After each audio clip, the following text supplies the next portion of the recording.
জীবনে যত প্রেম আছে কলিজায়,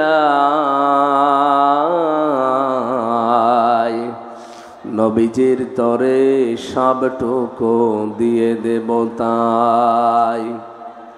বিনিময়ে শাফাত যদি তার পাই, মুছে যাবে জীবনে যত ব্যথা ভার। বালাগাল উলা বিকামালিহি কাশাফাদ দুজা বিজামালিহি হাসনাত জামিউ খিসালিহি সাল্লু আলাইহি ওয়া আলিহি। আলহামদুলিল্লাহ। পাবনা দারুল আমান ট্রাস্ট ময়দানে 2 দিন ব্যাপী 32তম ঐতিহাসিক তাফসিরুল কোরআন মাহফিলের সমাপনী রজনীর স্বনামধন্য সভাপতি, এই ময়দানে যিনি কথা বলতেন নন্দিত মুফাসসিরে কোরআন, আন্তর্জাতিক খ্যাতি সম্পন্ন ইসলামী আন্দোলন বাংলাদেশ জামাতি ইসলামীর কেন্দ্রীয় নায়েবে আমির, সাবেক সংসদ সদস্য শহীদ আল্লামা দেলাওয়ার হুসাইন সাইদি রহমতুল্লাহ আলাইহি। 3টা বছর আমার সৌভাগ্য হয়েছিল তার সাথে অনেক সময় কাটানো। তিনি 1 নম্বর জেলে ছিলেন, আমি 4 নম্বরে ছিলাম, পাশাপাশি দেওয়াল আমাদের খালি মাঝখানে একটা। সহবত পেয়েছি, সময় পেয়েছি তার কাছে, উপদেশ পেয়েছি। আল্লাহ যেন আমার প্র্যাকটিক্যাল লাইফে ওইগুলো মেনে চলার তৌফিক দান করেন। এখানে এতক্ষণ যারা কথা বলছিলেন পাবনা জেলার শ্রদ্ধাভাজন ডিসি সাহেব, এসপি সাহেব, টিওনো সাহেব, এ থানার সম্মানিত অফিসার ইনচার্জ ওসি সাহেব সহ পুলিশ সদস্য ভাইরা, সামনে বসা মুসলমান ভাইরা, আশপাশে যারা আছেন সম্মানিত মা এবং বোনেরা, প্রাণ প্রিয় পাবনাবাসী, গত বছর এই ময়দানে আসার 1 ঘন্টা আগে আমাকে রাস্তা থেকে আপনারা ফেরত দিয়েছেন। যারা ফেরত দিয়েছিলেন কোথায় আপনারা? ওয়াকাযালিকা আখযু রাব্বিকা ইযা আখাযাল কুরা ওয়া হিয়া যালিমা ইন্না আখযাহু আলীমুন শাদীদ। সূরা হুদের 102 নম্বর আয়াতে আল্লাহ জানিয়েছেন, হে নবী, এইভাবে করে আমি যারা পাপিষ্ঠ তাদেরকে পাকড়াও করি, আর আমার ধরা বড় শক্ত ধরা, কারণ তারা জালেম ছিল। এই জন্য পৃথিবীতে সবচাইতে বড় জালেম হচ্ছে কোরআনে কারিমের কাছে না আসা। ওমান আযলামু মিম্মান ইফতারা আলাল্লাহিল কাযিবা ওয়া হুয়া ইউদআ ইলাল ইসলাম আল্লাহু লা ইয়াহদিল কওমাজ জালিমিন। সূরা সফের ভেতরে আল্লাহ জানিয়েছেন, আমি আল্লাহর দৃষ্টিতে সব চাইতে বড় জালেম ওই লোকটা যাকে ইসলামের দিকে ডাকা হয় কিন্তু সে আল্লাহকে মিথ্যা প্রতিপন্ন করে। এই 15.5 বছরে এটা সব চাইতে বেশি ছিল। বলেন তো, আমি যতদিন কোরআনে কারিম হাতে নিয়ে আপনাদের ডাক দিয়েছি, আমার বাবার দিকে ডেকেছি, আমার দাদার দিকে ডেকেছি। আমি তো কোরআনের দিকেই ডাকতাম, আর আমি আন্দাজে ডাকি না, আমি বুঝে শুনে ডেকেছি। কুল হাদিহি সাবিলি আদউ ইলাল্লাহ আলা বাসীরাতিন আনা ওয়া মানিত্তাবা'আনি ওয়া সুবহানাল্লাহি ওয়া মা আনা মিনাল মুশরিকিন। সূরা ইউসুফের 108 নম্বর আয়াতে আল্লাহ জানিয়েছেন, নবী আপনি বলুন এইটাই আমার পথ। এই কি আশ্চর্য, কথা বলেন কেন? কথা বলা যাবে না, যেখানে আছেন ওইভাবে থাকেন। যারা দাঁড়িয়ে আছেন, বসে আছেন, দরকার হয় বিভিন্ন জায়গা আছে, শুয়ে পড়েছে, কথা বলবেন না। কোরআন শোনার আদব, কথা বলা যাবে না। ফাসতামিউ লাহু ওয়া আনসিতু, চুপ থাকা লাগবে, মনোযোগ সহকারে শোনা লাগবে। এটা কি গানের অনুষ্ঠান? এটা ইবাদত চলছে এখন। দেখেন না কিভাবে বসে আছে। আল্লাহ তাআলা জানিয়েছেন, ওয়াইদা সামিউ মা উনজিলা ইলার রাসূলি তারা আয়ুনাহুম তাফিদু মিনাদ দাম'i মিম্মা আরাফু মিনাল হক। হে নবী, আপনার কাছ থেকে যখন কোরআন ওরা শ্রবণ করবে, যারা বুঝবে এর মর্ম মানিগুলো কি আল্লাহ বলতে চায় আর আমি কি করি, তখন দেখবেন ওদের চোখ দিয়ে মনের অজান্তে পানি বের হচ্ছে। এখানে কোরআনের আলোচনা ভালো করে শোনেন। কষ্ট হচ্ছে, কথা বন্ধ বলা যাবে না, সহ্য করেন, ধৈর্যের ফল মিঠা হয়। একটু ধৈর্য ধরেন ভাই। পাবনাবাসী আল্লাহ রাব্বুল আলামিন আয়াত দিয়ে জানিয়েছেন, হে নবী আপনি বলুন আমি আল্লাহর দিকে মানুষকে ডাকি, এইটাই আমার পথ। আর আমি আন্দাজে ডাকি না, আমি বুঝে শুনে ডাকি। শুধু এটা আমার কাজ না, না ওয়ামান ইত্তাবানি, আমাকে যারা অনুসরণ করবে দুনিয়াতে তারা আল্লাহর দিকে মানুষকে ডাকবে। এ ঘোষণা কার? বিশ্ব নবীকে দিয়ে আল্লাহ এটা বলিয়েছেন যে আপনি বলেন আপনার অনুসারীদের প্রথম কাজ তারা আল্লাহর দিকে ডাকবে। হ্যাঁ আমি জানি আল্লাহর দিকে ডাকতে গেলে কোরআনে কারিম দিয়ে আপনি ডাকবেন, দেখবেন আপনার প্রতি বিপদ আপদ মুসিবত আসতে থাকবে। অলি রব্বিকা ফাসবির, আপনার রবের জন্য আপনি তখন ধৈর্য ধারণ করবেন। জোরে বলেন সুবহানাল্লাহ। সেই ধৈর্যটার সামনে নিয়ে আল্লাহ আমাদেরকে তিনটা বছর ফাঁসির ওই কন্ডেম সেলের ভেতরে ওই জালেমরা রেখেছিল। আল্লাহ ধৈর্যও দিয়েছিলেন, কারণ 3টা বছর ওরা আমাকে যোগাযোগ করতেও দেয়নি। বাইরে কারা আছে কারা মরে গেছে আমি তাও জানতাম না, কারণ আমার মামলা দিয়েছে একটা ঠুনকো মামলা, অথচ রাখতো আমার এই মার্ডার মামলার আসামি যেখানে থাকে ওই কন্ডেম সেলের ভেতরে। খাওয়া দাওয়া ঠিক মতো দিত না, কষ্ট এত বেশি দিয়েছে, এমনিতেই মানুষ যোগাযোগ বিচ্ছিন্ন হয়ে গেলে লোকটা পাগল হয়ে যায়। আপনারা আয়না ঘর থেকে যারা বের হয়ে আসে বাস্তবে চেহারার দিকে তাকবেন, লোকটা কিন্তু এলোমেলো করে তাকায়। আমি বহু মানুষকে মাটির নিচে পেয়েছিলাম যারা নিজের নাম পর্যন্ত জানে না। ও যে কয় বছর আছে ও নিজেও জানে না, এটা কোন বছর কোন মাস কি বার আজকে কয়টা বাজে, এমনকি ওর নাম কি তাও জানে না। বছরের পর বছর একটা মানুষ এভাবে পড়ে আছে কবরের মতো জায়গায়। কবর যেরকম ঠিক ওই রকম জায়গায়, এরপরও কবরে তো আর শিকল দিয়ে বাঁধা থাকে না, কিন্তু আয়না ঘরে আমি দেখেছি শিকল দিয়ে পা বেঁধে দিতে। এ কঠিন অবস্থায় মাঝে মাঝে কারারক্ষীদেরকে যারা যেত বলতাম ভাই কোরআন শরীফ এনে দেন, ওনারা বলতো আপনাকে আমরা বঙ্গবন্ধুর জীবনী এনে দেই। বঙ্গবন্ধুর জীবনী পড়ে আমি করবো কি? এরপর ওরা দিত বঙ্গবন্ধুর আত্মজীবনী, বঙ্গবন্ধুর ছেলেবেলা, বঙ্গবন্ধুর চীন সফর। বাধ্য হয়ে শেষ পর্যন্ত একদিন বলেই ফেলেছিলাম যে ভাই আপনার কাজ পান না, বই নিয়ে আসতে বলি, তাফসিরের বই কোরআনের বই, আর আপনি নিয়ে আসেন আল্লাহর ওলির জীবনী। আপনার যদি সাহস থাকে তা আপনি, আমি জেল থেকে বলছি অথবা আমি মেজর ডালিম বলছি আমার ফাঁসি চাই, এই বইগুলো একটু আইনে দেন। বলছে ওইসব বই পড়তে নেই।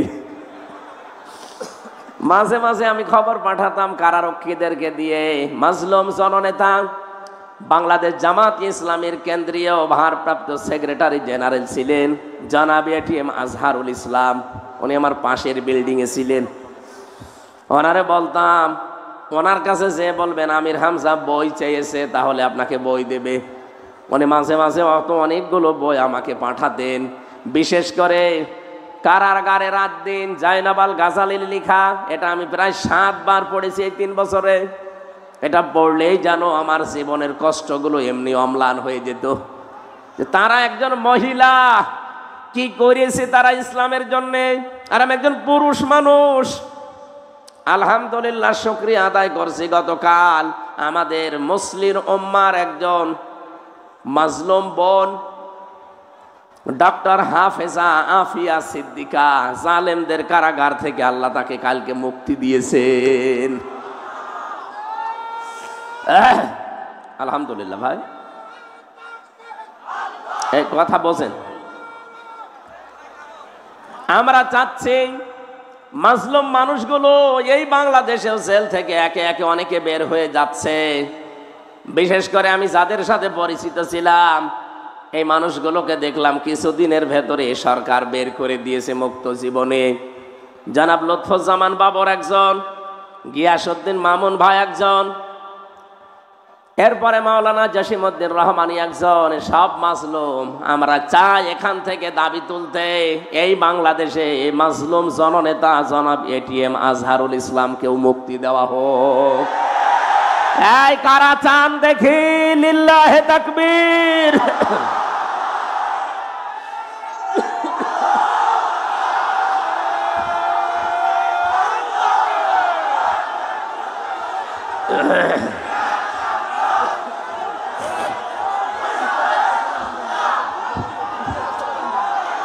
আলহামদুলিল্লাহ।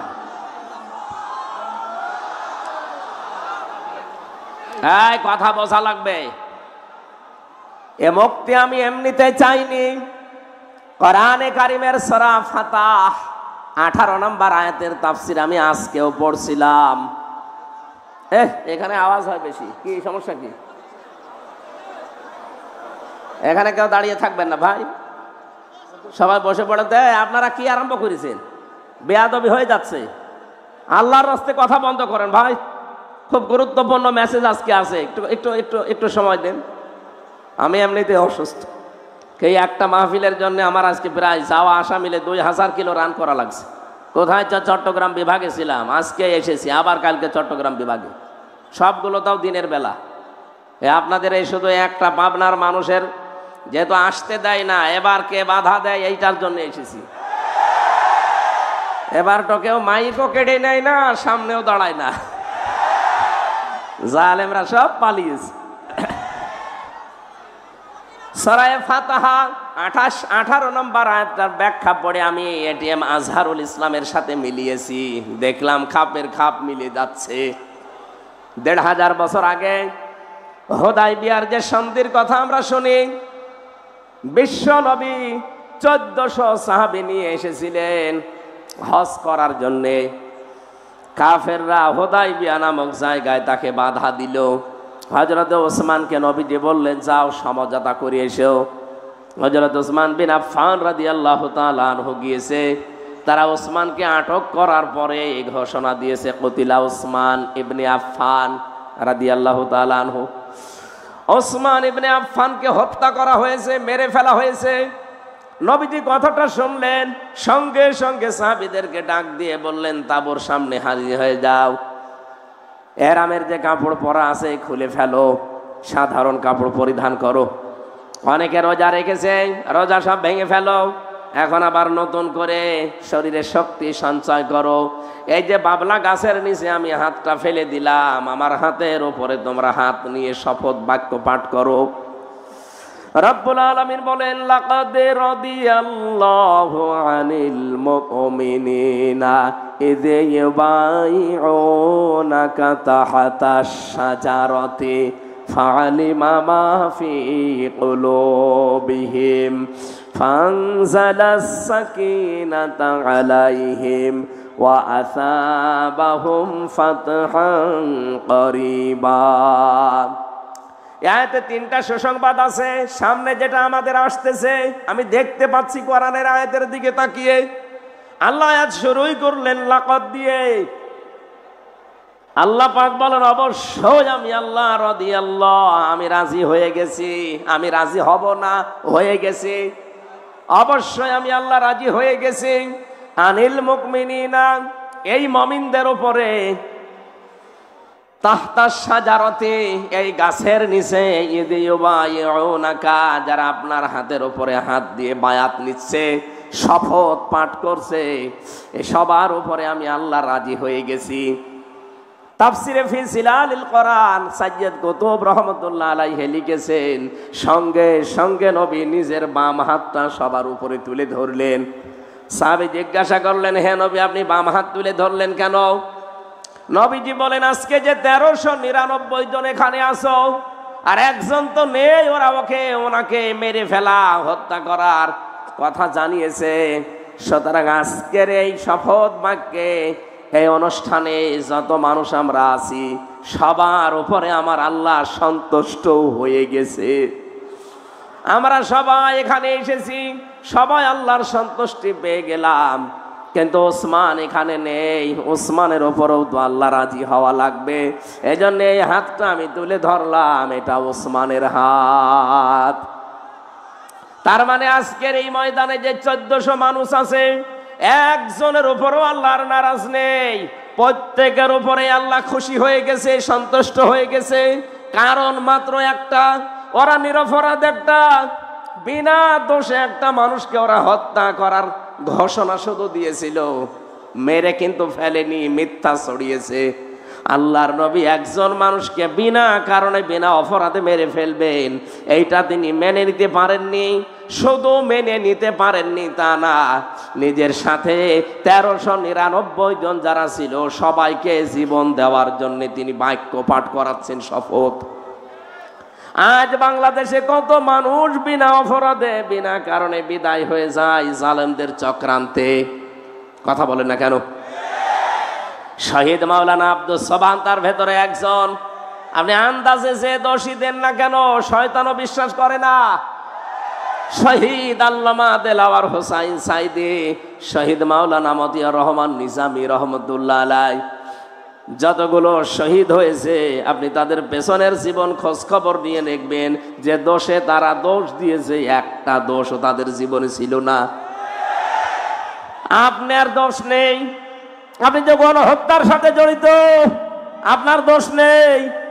2006 সালের 28 অক্টোবর জসিম ভাইকে আপনি পিটিয়ে মারার পরে তার লাশের উপর ড্যান্স দিয়েছেন, পৃথিবী ভুলে যায়নি। আমি সিরাজগঞ্জ থেকে একবার আসছিলাম, তখন বাসে আসতাম, 7 সাল, তখন ছোটখাটো ওয়াজগুলো আমাকে নিয়ে মানুষ করাতো। তখন আর গাড়ি নিয়ে যাওয়া দূরের কথা, বাসে গেলেও টাকা দিত না। 300 টাকা দিয়েছে কুষ্টিয়া থেকে সেই সিরাজগঞ্জেও, যাওয়া আসা ভাড়াই লেগে যায় 220 টাকা। ওই সময় বাসে এসে শেষ করে এক ড্রাইভারের পেছনে বসে আছি, দেখলাম গাড়ি চলতে চলতে হঠাৎ বাম দিয়ে চালিয়ে দিল। ড্রাইভারকে বললাম, আপনি এমন করলেন? হুজুর দেখেন না একটা মরা কুকুর পড়ে আছে, আমি ডবল করে ওর গার ওপরে চাকা চালিয়ে দেব, আমার বিবেক নেই। আমি বললাম, আরে ভাই, অত তো মরা কুকুরও তো মরে গেছে, ওকে মারলে কি আর না মারলে কি? ড্রাইভার আমার দিকে তাকিয়ে বলছে, হুজুর আপনি কি আসলেই হুজুর নাকি ভুল ধরেছেন? আপনি কেমন হুজুর? আপনি দেখেন যে একটা মরা কুকুর পড়ে আছে, আমি ডবল করে গাড়ি চালাবো, আমার বিবেক কি মরে গেছে? হ্যাঁ, এইটা শোনার জন্য আমি ছিলাম। আপনার নাম কি? বলছে সুব্রত। তার নাম শুনে বুঝলাম ওর ইমান নেই, কিন্তু বিবেক আছে। হ্যাঁ, কথা বলে না কেন? ইমান নেই, কি আছে? বিবেকের দাঁড়ো নাই। সে মরা জিনিস যদিও নিকৃষ্ট, তারপরে ডবল করে মারলো না, গাড়ি বাম দিয়ে চালালো, তারপরও ডাইরেক্ট দেয়নি, বিবেকে বাধা দিয়েছে। আর আপনি মানুষ, আপনি একজন হাজী সাহেবা, কিসের ইমান আপনার? আপনার ইমানও নেই, বিবেকও নেই। জীবিত মানুষের একটা লাঠি বৈঠা দিয়ে আপনি লগি বৈঠা দিয়ে পিটিয়ে মেরে ফেলার পরও যদি ছেড়ে দিতেন না, লাশের উপরে ড্যান্স দিলেন। আপনার বিবেক কিছুই নেই, বিবেকের উপরে কুকুরে প্রসাব করেছে, বলেন নাউজুবিল্লাহ। এই জন্য আমরা এই বাংলার 18 কোটি মানুষ এখন চাই 2006 28 অক্টোবর থেকে শুরু করে 24 সালের 5 অক্টোবর পর্যন্ত যত মানুষ হত্যা হয়েছে প্রতিটি হত্যার বিচার করা লাগবে। কথা বলেন না কেন?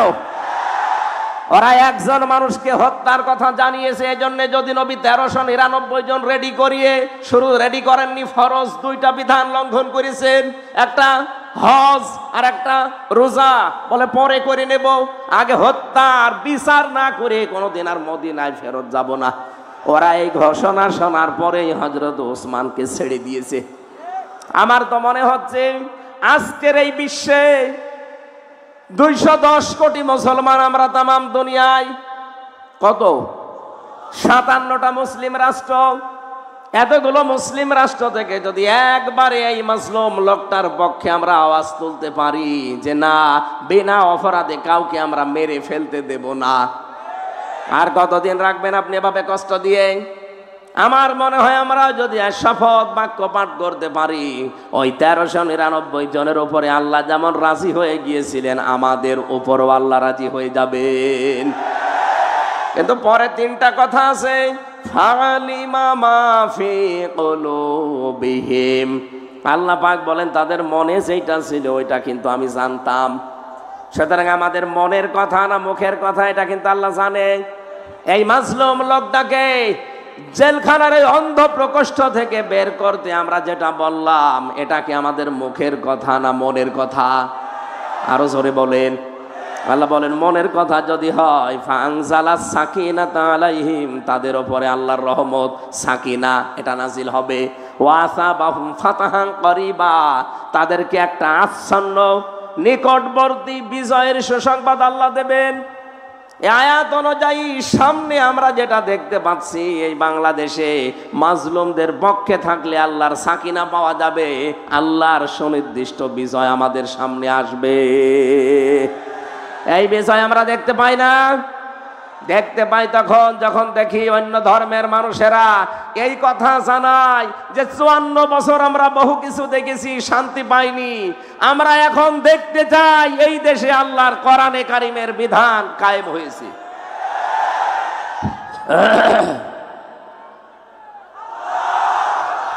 আমার ভাইরা, সুতরাং সত্যের পক্ষে, ন্যায়ের পক্ষে, ইনসাফের পক্ষে আমাদের দাঁড়ানো লাগবে। আজকের এই আহ্বান এই আয়াত থেকে তাহলে সুনিশ্চিত এবং নিকটবর্তী বিজয়ের সুসংবাদ আল্লাহর পক্ষ থেকে পাওয়া যাবে, যেটা আল্লাহ আমাদেরকে সামনে দেখিয়ে দিচ্ছেন। সকলে বলেন আমিন। দরুদ আর সালাম পাঠের মাধ্যমে আজকের তেলাওয়াত কিন্তু আয়াত থেকে আমরা আরম্ভ করছি। আমি কোরআনে কারিমের সূরা মুদ্দাসসির 7টা আয়াত পড়েছি। এত আয়াত আমি তাফসীর মাহফিলে পড়ি না, আজকে একটু বেশি হয়ে গেছে। আপনারা সময় দেবেন না ইনশাআল্লাহ? আমার শরীর যেন সাপোর্ট দেয়। সকলে বলেন আমিন। সূরা মুদ্দাসসির, নবীজিকে আল্লাহ পুরা কোরআনে 7টা নাম ধরে ডাক দিয়েছিলেন, তার ভেতরে মুদ্দাসসির একটা। প্রথম যে আয়াতগুলো কোরআনের নাজিল হয় এই পৃথিবীতে, আমরা জানি অনেকে এই সূরা আলাকের প্রথম 5 আয়াত, তো অনেক তাফসীর কারক লিখেছে না, প্রথম আয়াত নাজিল হওয়া কোরআনে কারিমের এই সূরা মুদ্দাসসিরের প্রথমে এই 7টা আয়াত। 2টা বর্ণনায় ঠিক আছে। প্রথমটা নাজিল হওয়ার পরে নবীজি যখন হেরা গুহায় বিশ্বনবী মুহাম্মদুর রাসূলুল্লাহর কাছে ফেরেশতা এসে বলেন, ইয়া মুহাম্মদ ইকরা, নবীজি বললেন মা আনা বিকারি, আমি পড়তে পারবো না, আমি পড়তে জানি না। এই শব্দটা আমি বাংলা অর্থে মিলাতে পারি না, এখানে বাংলা অর্থ হবে আমি পড়তে পারবো না। পড়তে পারবেন না মানে আমি বলে বলে দে, আপনি পড়েন ইকরা ইকরা ইকরা। এই এদিকে তাকান, গুরুত্বপূর্ণ একটা তথ্য এখানে আছে। তিনবার তিনি বললেন মুহাম্মদ পড়েন, তিনি বললেন আমি পড়তে পারবো না, আমি পড়তে জানি না। এ শব্দ আমরা যদিও বাংলায় অর্থ করি, বাংলা অর্থ হবে আমি পড়তে পারবো না। কেন পারবেন না? ফেরেশতা জিবরাইল 4বার যখন বললেন ইকরা বিসমি রাব্বিকাল্লাযী খালাক খালাকাল ইনসানা মিন আলাক ইকরা ওয়া রাব্বুকাল আকরামুল্লাযী আল্লামা বিল কলাম আল্লামাল ইনসানা মা লাম ইয়ালাম। জিবরাইলের পড়া শেষ, এটা তাফসিরে হাক্কানি থেকে বলছি। সঙ্গে সঙ্গে নবীজি আরম্ভ করলেন বিসমি রাব্বিকাল্লাযী খালাক। জিবরাইল জিজ্ঞাসা করেছিলেন, নবী হে মুহাম্মদ 3বার আপনাকে আমি বললাম পড়তে, আপনি পড়লেন না। এবার আমি 5টা আয়াত পর পর তেলাওয়াত করলাম, আপনি যে আরম্ভ করে দিলেন। নবীজি প্রশ্ন ছড়ে দিলেন, ইয়া আখি জিবরাইল, হে ভাই জিবরাইল, বারবার আপনি আমাকে শুধু বলেন যে পড়ো পড়ো পড়ো, তে আমি কি পড়বো? আমি তো যার তার নামে পড়তে পারি না, আমি তো দরগার নামে দুর্গার নামে বাবার নামে পড়তে পারি না। যখন এই বলেছেন বিসমি রাব্বিকা, রবের নামে পড়েন, আমি কিন্তু আর দেরি করি নাই। এমনকি এক আয়াত পড়ি নাই, সঙ্গে সঙ্গে আপনার সাথে আমি 5 আয়াত পড়েছি। জোরে বলেন আল্লাহু আকবার। এখান থেকে নবীজি তার উম্মতদেরকে কিয়ামত পর্যন্ত শিক্ষা দিতে চাইলেন, আমার উম্মতেরা, পৃথিবীতে যদি লেখাপড়া করতে হয় এই পৃথিবীর কারো নামে পড়া জায়েজ নেই, পড়তে হবে কার নামে? আরো জোরে বলেন কার নামে? এ পাবনা দারুল আমান ট্রাস্টে পড়া হয় কার নামে? এ বাংলাদেশে বহু প্রতিষ্ঠান আছে যেখানে আল্লাহর নামে পড়া এখনো আরম্ভ হয়নি, যেখানে বাবার নামে পড়া হয় না। আমরা যারা দায়িত্বে আছেন, শিক্ষা মন্ত্রণালয়ে যারা দায়িত্বে আছেন, তাদেরকে আমরা 96% মুসলমানের দেশে ওদের তো আহ্বান জানাচ্ছি, শিক্ষা ব্যবস্থা আল্লাহর নামে পড়া আরম্ভ করা লাগবে। আপনারা এই দাবির পক্ষে আছেন না? বলুন। শুনলাম 154টা এখনো পর্যন্ত এই দেশে মাদ্রাসা লাইনে যারা আছে তাদের এই প্রতিষ্ঠানগুলো এখনো পর্যন্ত কার্যকর ভূমিকায় যায়নি। বিশেষ করে শিক্ষার দায়িত্বে যারা আছেন,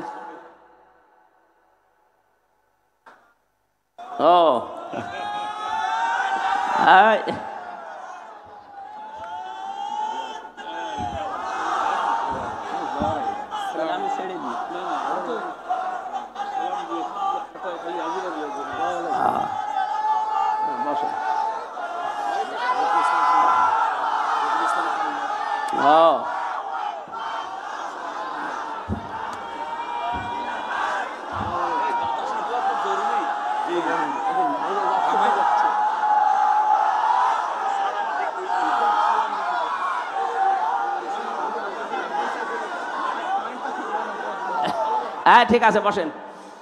বাংলাদেশ জামাত ইসলামীর সেক্রেটারি জেনারেল এবং সহকারী সেক্রেটারি জেনারেল দুইজনই এসেছে আমাদের মাঝে, আমরা ওয়েলকাম জানাচ্ছি।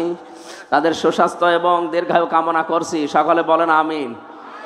ওনারা দোয়া নেওয়ার জন্য এসেছেন আপনাদের এই মুসলিম জনতার কাছে, আমরা দেব। আমরা এই পয়েন্টটা শেষ করি, এরপরে এই আপনারা বসেন ভাই, পরে পরে বসেন। আমার ভাইরা, ধর্ম উপদেষ্টা হিসাবে যিনি এখন দায়িত্বে আছেন ডক্টর আফামা খালিদ সাহেব, উনি অলরেডি বাংলাদেশের মসজিদের খতিব, ইমাম এবং মুয়াজ্জিনদেরকে সরকারিভাবে, বিশেষ করে পশ্চিমবঙ্গের মতো তাদের ভাতার ব্যবস্থা অলরেডি করছে। এটা যদি কায়েম হয়, এই দেশে যতগুলো প্রতিষ্ঠান আছে, বিশেষ করে বাঁকা চোখে দেখা হয় যাদেরকে আল্লাহর নামে পড়ানো হয়, এই জন্যে বাঁকা চোখে দেখা হয়। 96% মুসলমানের দেশে আমরা আহ্বান জানাবো এইগুলো তাড়াতাড়ি কলেজের মতো এমপিওভুক্ত করা হোক, কে সরকারিকরণ করা হোক, এটা আমরা চাই না। তাহলে তখন এই 2 টাকা 5 টাকার জন্য আপনার পেছনে ঘোরা লাগবে না তাদের। নবীজি বললেন, জিবরাইল বারবার আমাকে বলেন যে পড়ো পড়ো পড়ো, আমি পড়বো কি? যখনই বলেছে বিসমি রব্বিকা, রবের নামে, তখন আমি আর দেরি করি নাই। সুতরাং আহ্বান জানাবো আমাদের ছেলে মেয়ে যাদের আছে এইরকম প্রতিষ্ঠান, যেখানে পাবেন অন্তত 3 থেকে 5 বছর আপনি ছোটকালে তাদেরকে কোরআনের সাথে সম্পৃক্ত করার জন্য পড়াবেন। কারণ কোরআনের সাথে সম্পর্ক মানেই রবের সাথে সম্পর্ক। কথা বলেন ঠিক কিনা? 3 থেকে 5 বছর আপনি একটু চেষ্টা চালান, এরপর আপনার ছেলেকে আপনি ডক্টর বানান, ডাক্তার বানান, ইঞ্জিনিয়ার বানান, ডিসি বানান, এসপি বানান, যা বানাবেন কোনো অসুবিধা নেই। শুধুমাত্র এখানে 3 থেকে 5 বছর এরকম যত প্রতিষ্ঠান বাংলাদেশে আছে যেখানে কোরআনের শিক্ষা দিয়ে রবের সাথে সম্পর্ক করা হয়, আমি 2টা গ্যারান্টি আপনাকে দিতে পারি। এই 3 বছর 5 বছরের কারণে আপনার ছেলে কোনো দিন নেশা করবে না। 2 নম্বরে কোনো দিন শেষ বয়সে আপনাকে বৃদ্ধাশ্রমে রেখে আসবে না। কয়েকদিন আগে আমি নীলফামারীর কিশোরগঞ্জ থানায় গিয়েছিলাম, ওরা আমাকে বৃদ্ধাশ্রমে নিয়ে গেল দেখার জন্য। যে দেখি এইদিকে 25 জন, এইদিকে 25 জন, 50 জন মা আর বাবা বসে আছে। এদের চেহারার দিকে তাকিয়ে আমি বুঝতে পেরেছি সবাই তার সন্তানের জন্য বরদোয়া করছে। তাদেরও তো আমাদের মতো ছেলে মেয়ে নেই। এই কথা বলেন না কেন? আমি 2 জনের সাথে কথা বলেছিলাম, একজনের ছেলে ডিসি আর একজনের ছেলে আমেরিকায় থাকে, অথচ মা আর বাবা 2 জন বৃদ্ধাশ্রমে, চোখের ভেতরে ছলছল করছে পানি। আপনি আজ পর্যন্ত শুনেছেন যে কোরআন জানে, হাদিস জানে, আলেম না, শুধু কোরআনের জ্ঞান আছে, আল্লাহ সম্পর্কে জ্ঞান রাখে, এরকম মানুষ তার মা বাবাকে বৃদ্ধাশ্রমে রেখে দিয়েছে? যদি কোনো জায়গায় রেখে দেয়ও, এর পেছনে একটা কারণ আছে। আমি যতটুকু খোঁজ নিয়েছি, যদি এরকম কিছু পায়ও, আপনি দেখবেন হয় তার স্ত্রীর কারণে, শ্বশুর শাশুড়ির কারণে মা বাবাকে হয় আলাদা করে দেয়, নাই বৃদ্ধাশ্রমে রেখে দেয়। আল্লাহর সাথে, রবের সাথে পরিচয় থাকার পরও অনেক সন্তান পারে না, কারণ স্ত্রীর মন রক্ষা আর শ্বশুর শাশুড়ির দিকে তাকাতে গিয়ে নিজের মা বাবাকে ছেড়ে দেয়। কথা বলেন না কেন? আমার এই চোখের দেখা, মাত্র 7 বছর বয়স, এখনো পর্যন্ত আলিফ বা তাসা খুব বেশি ভালো করে পারে না, কয়েকদিন ভর্তি হয়েছে মাত্র। ওস্তাদ দেখলাম বৃষ্টির ভেতরে এসে অজু করবে, ছাত্র পানি ঢেলে দিচ্ছে, কাদা লেগেছিল কাদা ছড়িয়ে দিচ্ছে, মাত্র 7 বছর।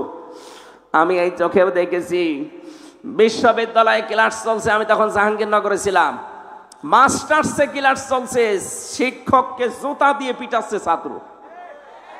বলছে বাংলাটা বলতে পারলাম না, যে তোরে আমি মেরেই ফেলবো। শিক্ষক বলছে বাবা তুই আমারে ছেড়ে দে, আমি জীবনে আর ক্লাসে আসবো না। বলে না, তোরে আমি বলেছিলাম যে ওই সিটটা দিলি না, তোরে আমি মেরেই ফেলবো। ওইটাও ছাত্র, এটাও ছাত্র, ওইটা অলরেডি মাস্টার্সে পড়ছে, জানোয়ার হয়ে গেছে, আর এটা এখনো আলিফ বা শেষ হয়নি, এটা মানুষের মতো মানুষ হচ্ছে। কথা বলেন না কেন? এই জন্য আহ্বান জানাচ্ছি, রবের নামে পড়া আরম্ভ করা লাগবে। রবের সাথে আমাদের পড়ার পরিচয় নেই, এই জন্য আমরা অনেক জায়গায় যাওয়ার পরেও দেখি না কাঙ্ক্ষিত মানের মানুষ আমরা হতে পারছি না। এই জন্য ইন্নাল্লাযীনা আমানু ওয়া আমিলুস সালিহাত, সারা জীবন এই আয়াতের ব্যাখ্যা শুনিয়েছে, যারা ঈমান আনে আর নেক আমল করে। না, সালেহ শব্দের শাব্দিক অর্থ শুধু নেক নয়, শুধু সৎ নয়, সালেহ মানে যোগ্য। সালেহ মানে কি? আমরা যারা বলি আল্লাহর আইন চাই, সৎ লোকের শাসন চাই, সৎ হওয়া লাগবে এবং লোকটাকে যোগ্য হওয়া লাগবে। বহু মানুষ আমরা সৎ দেখেছি এই দেশে, দেখতে তো ভালোই লাগতো, মনে হতো যে আসমান থেকে পালিয়ে এসেছে দরবেশ, কিন্তু এত বড় অসৎ মানুষ বাংলাদেশে আর নেই। কথা বলেন না কেন? আমি নিজে দেখেছি, আমার মাথায় যখন দড়ি দিয়ে কোর্টের বারান্দা নিয়ে যাচ্ছিল, এই দরবেশ বাবা আমার সামনে ছিল।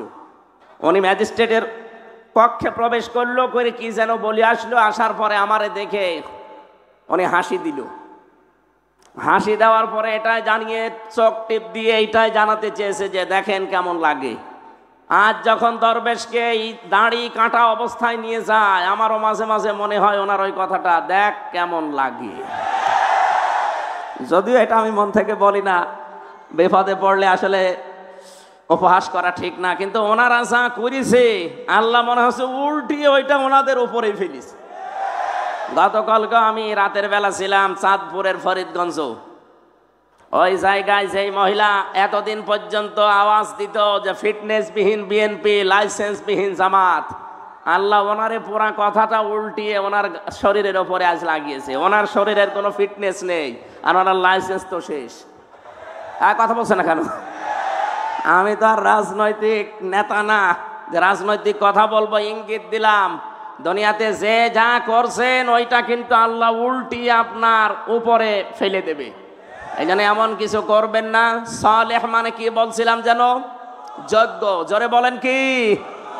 এই জন্য এই যোগ্য করে করে তুলতে হলে এই দেশে যারা কাজ করছে মানব জাতির পেছনে, আপনি তাদের কাছে থাকবেন। কারা কাজ করছে আপনার বিবেক আছে, আপনি দেখে নিন। যারা ছোটবেলা থেকে গড়ে তুলতে চায় আপনার সন্তানকে, আপনার ছেলেকে, আপনার মেয়েকে, আমি যেহেতু এখনো পর্যন্ত এরকম বয়সে আছি, এজন্য আমার এই চোখে আমি যা দেখতে পাচ্ছি তাই আপনাকে শোনাচ্ছি। যারা মানুষকে সৎ এবং যোগ্য করে গড়ে তুলতে চায়, আপনার ইমানি দায়িত্ব হবে এখন আপনার ছেলে মেয়েকে ঠিক তাদের কাছে নিজে হাত ধরে দিয়ে আসা। নয়তো শেষ বয়সে আপনাকে বৃদ্ধাশ্রমে থাকা লাগবে, অথবা আপনার ছেলেকে দেখবেন বিভিন্ন নেশা ভান করে আপনার সামনে এসে উল্টাপাল্টা গালিগালাজ করছে। আল্লাহ আমাদেরকে হেফাজত করুন। বিশ্বনবী বাড়িতে আসলেন, খাদিজাতুল কুবরাকে বললেন আমাকে ঢেকে দাও। হযরতে খাদিজা ওই দিন তাকে সেই কয়টা কথা বলেছিলেন, গুরুত্বপূর্ণ ছিল প্রথম, ইন্নাকা লা তাসিলুর রাহিমা ওয়া তাহমিলুল কাল্লা ওয়া তাকসিবুল মা'দুমা। হে আমার স্বামী, হে কাসেমের পিতা, আপনি ভয় পাবেন না। কোন জ্যেষ্ঠ জিন পরি এগুলো আপনাকে ভয় দেখাতে পারে না, কারণ এই পৃথিবীতে আপনি মানুষের সম্পর্ক রক্ষা করে চলেন।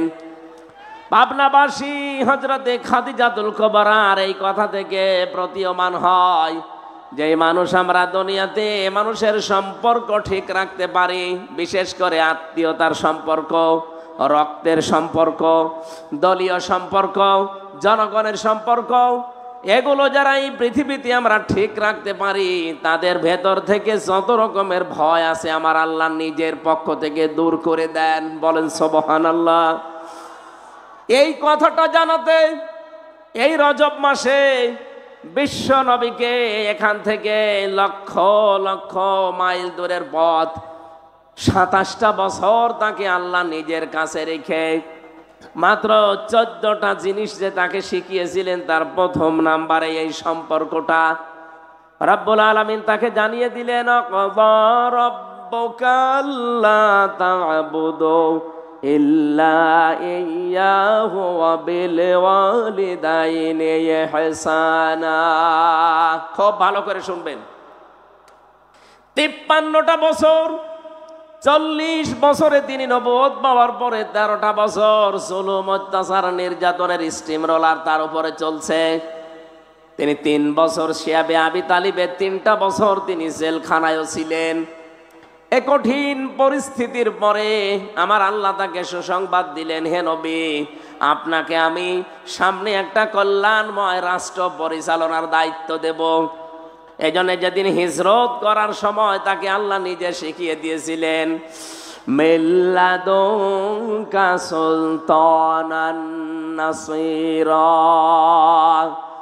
হে নবী, আপনি এই কঠিন মুহূর্ত পার করবেন। আজকে চারিদিকে 24 জন কাফের আপনাকে ঘিরে রেখেছে। আপনার বাড়ি এখান থেকে পথও সেরকম না, বিশাল কঙ্কটা কাঁটাযুক্ত এরকম কঠিন একটা পথ আপনাকে পাড়ি দেওয়া লাগবে, প্রায় 600 কিলোমিটারের মতো, 450 মাইল। এই বিশাল পথ পাড়ি দিয়ে যেখানে যাবেন ওই জায়গায় আপনার সব লোক আপনার পক্ষে না।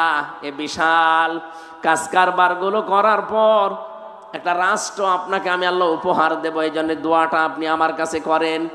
আজ যারা কথা বললেই বলেন মাওলানা মানুষ, হুজুর মানুষ, পীর সাহেব মানুষ, এরা ময়দানে আসবে কেন? এরা পরিবার, সমাজ, রাষ্ট্র নিয়ে এরা কথা বলবে কেন? কথা বলতে গেলে এদেরকে আপনি ধর্ম ব্যবসায়ী বানিয়ে দেন, এদের নামে আপনি এই ট্যাগটা দিয়ে দেন। ভালো করে শোনেন, আল্লাহ নিজে নবীকে শিখিয়েছেন যে আমার কাছে দোয়া করেন যে একটা কল্যাণকর রাষ্ট্র ক্ষমতা আমাকে দাও যার ভেতরে তোমার সাহায্য থাকে। এজন্য মানুষকে বানানোর যে 3টা উদ্দেশ্য আমরা পড়া কোরআনে পেয়েছি, তার প্রথম উদ্দেশ্য আল্লাহ জানিয়েছেন, এদিকে তাকান, ইন্নী জাইলুন ফিল আরদি খলিফা। ফেরেশতাদেরকে আল্লাহ বলেছিলেন আমি পৃথিবীতে মানুষ পাঠাতে চাই। কি হিসাবে পাঠাবো? আমার খলিফা হিসাবে। খলিফা মানে প্রতিনিধি, খলিফা মানে, জবান খোলেন, খলিফা মানে কি? আল্লাহর যেই কাজটা করার দরকার উনি না করে ওনার প্রতিনিধি পাঠিয়েছেন, সেইটাই আমরা।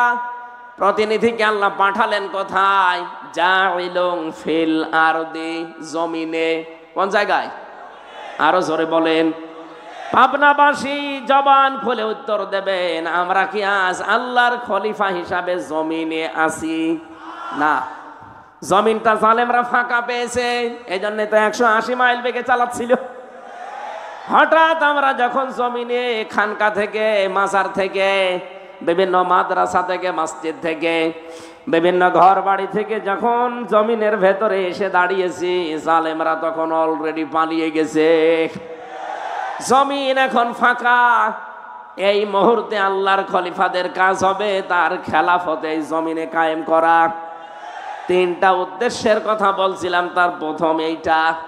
রব্বুল আলামিন বলেন, ফেরেশতারা আমাকে জিজ্ঞাসা করছিল, আল্লাহ তুমি কি এদেরকে তাসবিহ তাহলিল জিকির আজগারের জন্য বানাবে নাকি? আল্লাহ সাফ জবাব দিয়েছেন, না।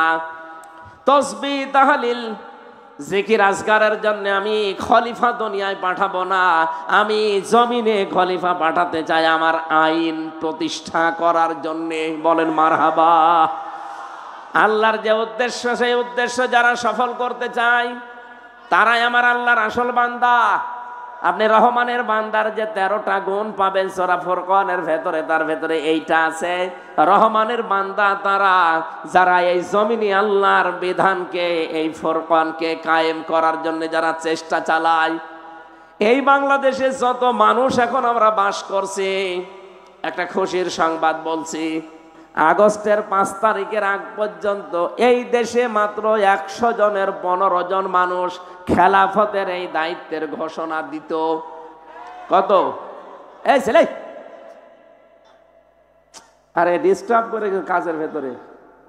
আপনারা এত জরুরি এখানে আসা, পিছিয়ে বসা যাচ্ছে না? পিছিয়ে বসেন, বসেন, পিছিয়ে বসেন।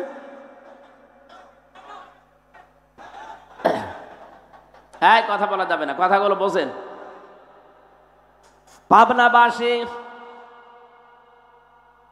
গুরুত্বপূর্ণ এই বিধানটা পালন করার জন্য আল্লাহ রাব্বুল আলামিন আমাদেরকে যেখানে পাঠিয়েছিলেন, ফেরেশতারা যখন জিজ্ঞাসা করেছে আল্লাহ এদেরকে কি জিকির করার জন্য, তাসবিহ করার জন্য পাঠাবে? আল্লাহ বলেন না, আমার বিধান কায়েমের জন্য। এই জন্য সূরা ফুরকানের থেকে যে উদাহরণ দিলাম, রহমানের বান্দা আমরা যারা এই দেশে আছি দাবি করতাম এতদিন, আমি একটা জরিপ পেয়েছিলাম, 100 জনের মাত্র 15 জন চাইতো এদেশে আল্লাহর বিধান কায়েম হোক আগস্টের 5 তারিখের আগে। অথচ 4.5 মাস পরে জানুয়ারিতে একটা রিপোর্ট পেয়েছিলাম, এই দেশে এখন 100 জনের 58 জন মানুষ চাচ্ছে আল্লাহর বিধানে জমিনে কায়েম হোক। কয়েক মাসের ব্যবধানে মানুষের পরিবর্তন এত এসে গেছে, হিন্দু পর্যন্ত এখন চাচ্ছে কোরআনের বিধান কায়েম হোক। কয়েকদিন আগে জামাত ইসলামের শ্রদ্ধাভাজন আমির জামাত গাইবান্ধায় গিয়েছিলেন। একজন পুরোহিত, একজন ঠাকুর, হিন্দু বেটা, উনি আগে বক্তব্য দিতে গিয়ে জানিয়েছেন এই দেশে কোরআনের বিধান কায়েম হলে আমরা সবচাইতে বেশি নিরাপদে থাকতে পারবো। এই জন্য জালেমদের তো মাথা খারাপ এতদিন ছিল, এখন অনেক মোনাফিক মানুষের মাথা দেখছি খারাপ হয়ে গেছে। ওরাও তো এগুলো দেখে যে হচ্ছেটা কি। এই জন্য মাওলানা মিজানুর রহমান আজহারী একটা কি যেন টাচ দিয়েছে, অনেকের মাথায় গিয়ে লেগেছে। উনি শুধু টাচ দিয়েছিল, এতদিন এক দল খেয়েছে আর এক দল খাওয়ার জন্য রেডি হয়ে আস। আপনারে বলিছে, কয়েকদিন আগে আমার সিলেটে ওনার সাথে অনুষ্ঠান ছিল, উনি আমারে বলছে হামজা ভাই, আমি বললাম যে একদল খেয়েছে আর এক দল খাওয়ার জন্য রেডি হয়ে আছে, একটা গ্রুপ দেখলাম গায়ে মেখে নিল, কারণ কি? আমি তো আর কাউকে উদ্দেশ্য করে বলি নাই। এই দেশে 48টা প্রায় নিবন্ধিত দল, আরো আছে নিবন্ধনের বাইরে, সব মিলে প্রায় 73টার উপরে। কারো গায়ে লাগে না, আপনার গায়ে লেগেছে কোন কারণে? তার মানে অবশ্যই আপনি এরকম কিছু করবেন বলে আশা করি আছেন। গত 2 দিন আগে একজন ঘোষণা দিয়েছে যে 15.5 বছরে কোরআনের কথা বলতে হলে তো অনুমতি নেওয়া লাগতো, আমরা যদি যেতে পারি অনুমতি দেব না। আরে ভাই, আপনি এই কথাটা আগেই বলে ফেললেন, কয়েকদিন পরে বলতে পারতেন না? জনগণ তো সব জেনে ফেললো। আপনার যে আশা ছিল, আশায় গুড়ে বালি। কথা বলেন না কেন? এদেশে আর কিছু থাক বা না থাক, কোরআনে কারিম দেশে থাকবে ইনশাআল্লাহ। 4.5 মাসে যদি 15 থেকে 58 হয়ে যায়, আর 4.5 মাস যেতে দেন, আমার তো চোখে দেখা এই দেশে 100 জনের 100 জন মানুষ বলবে আমরা কোরআন চাই। আমরা চাই না, কারা চান দেখি? লিল্লাহে তাকবীর।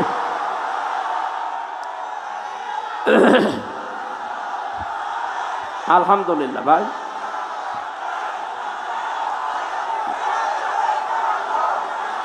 আমার ভাইরা কথা বলছেন।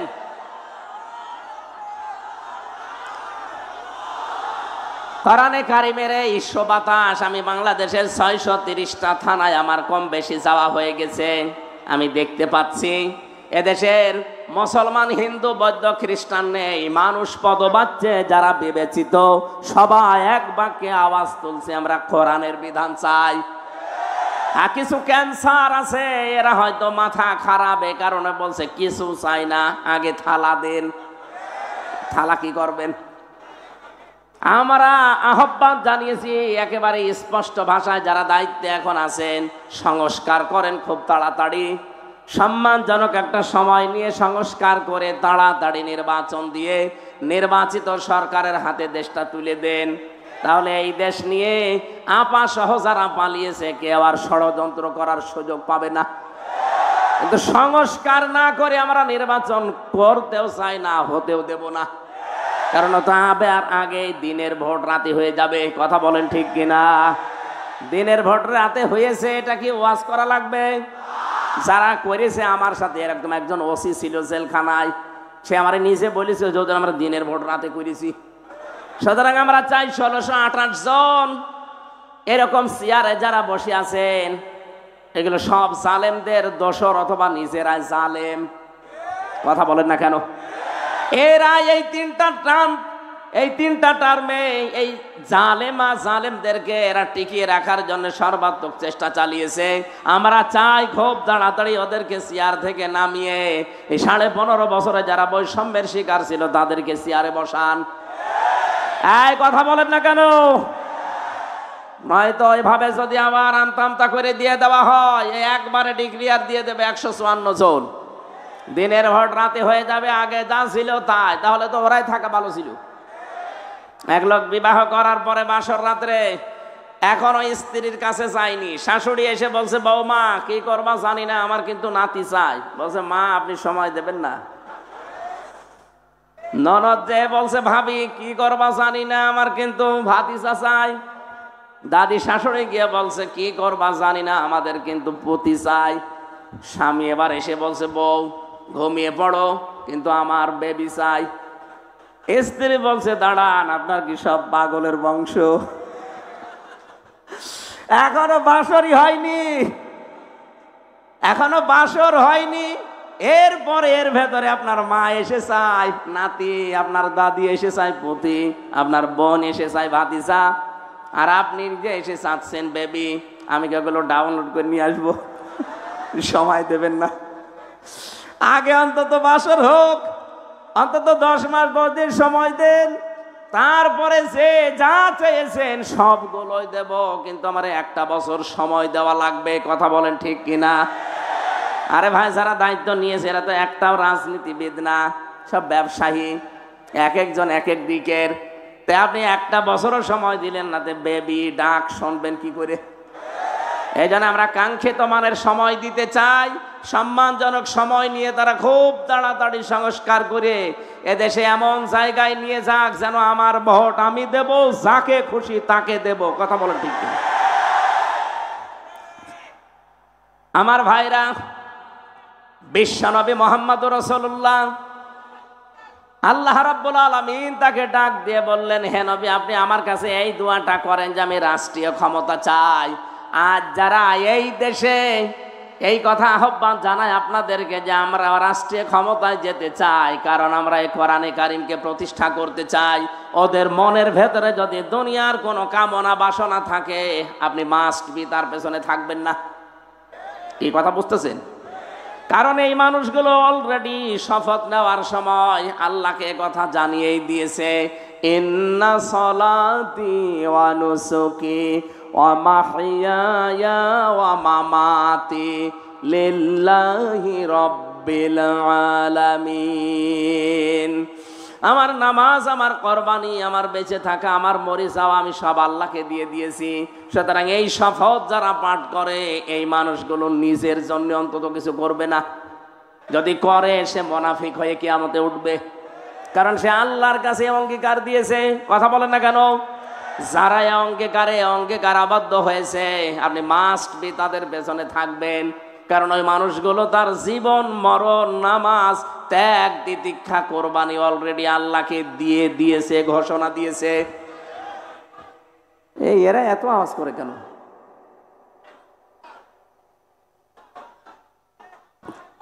কিছু মানুষকে জ্ঞানজাম করার জন্যই আসে নাকি?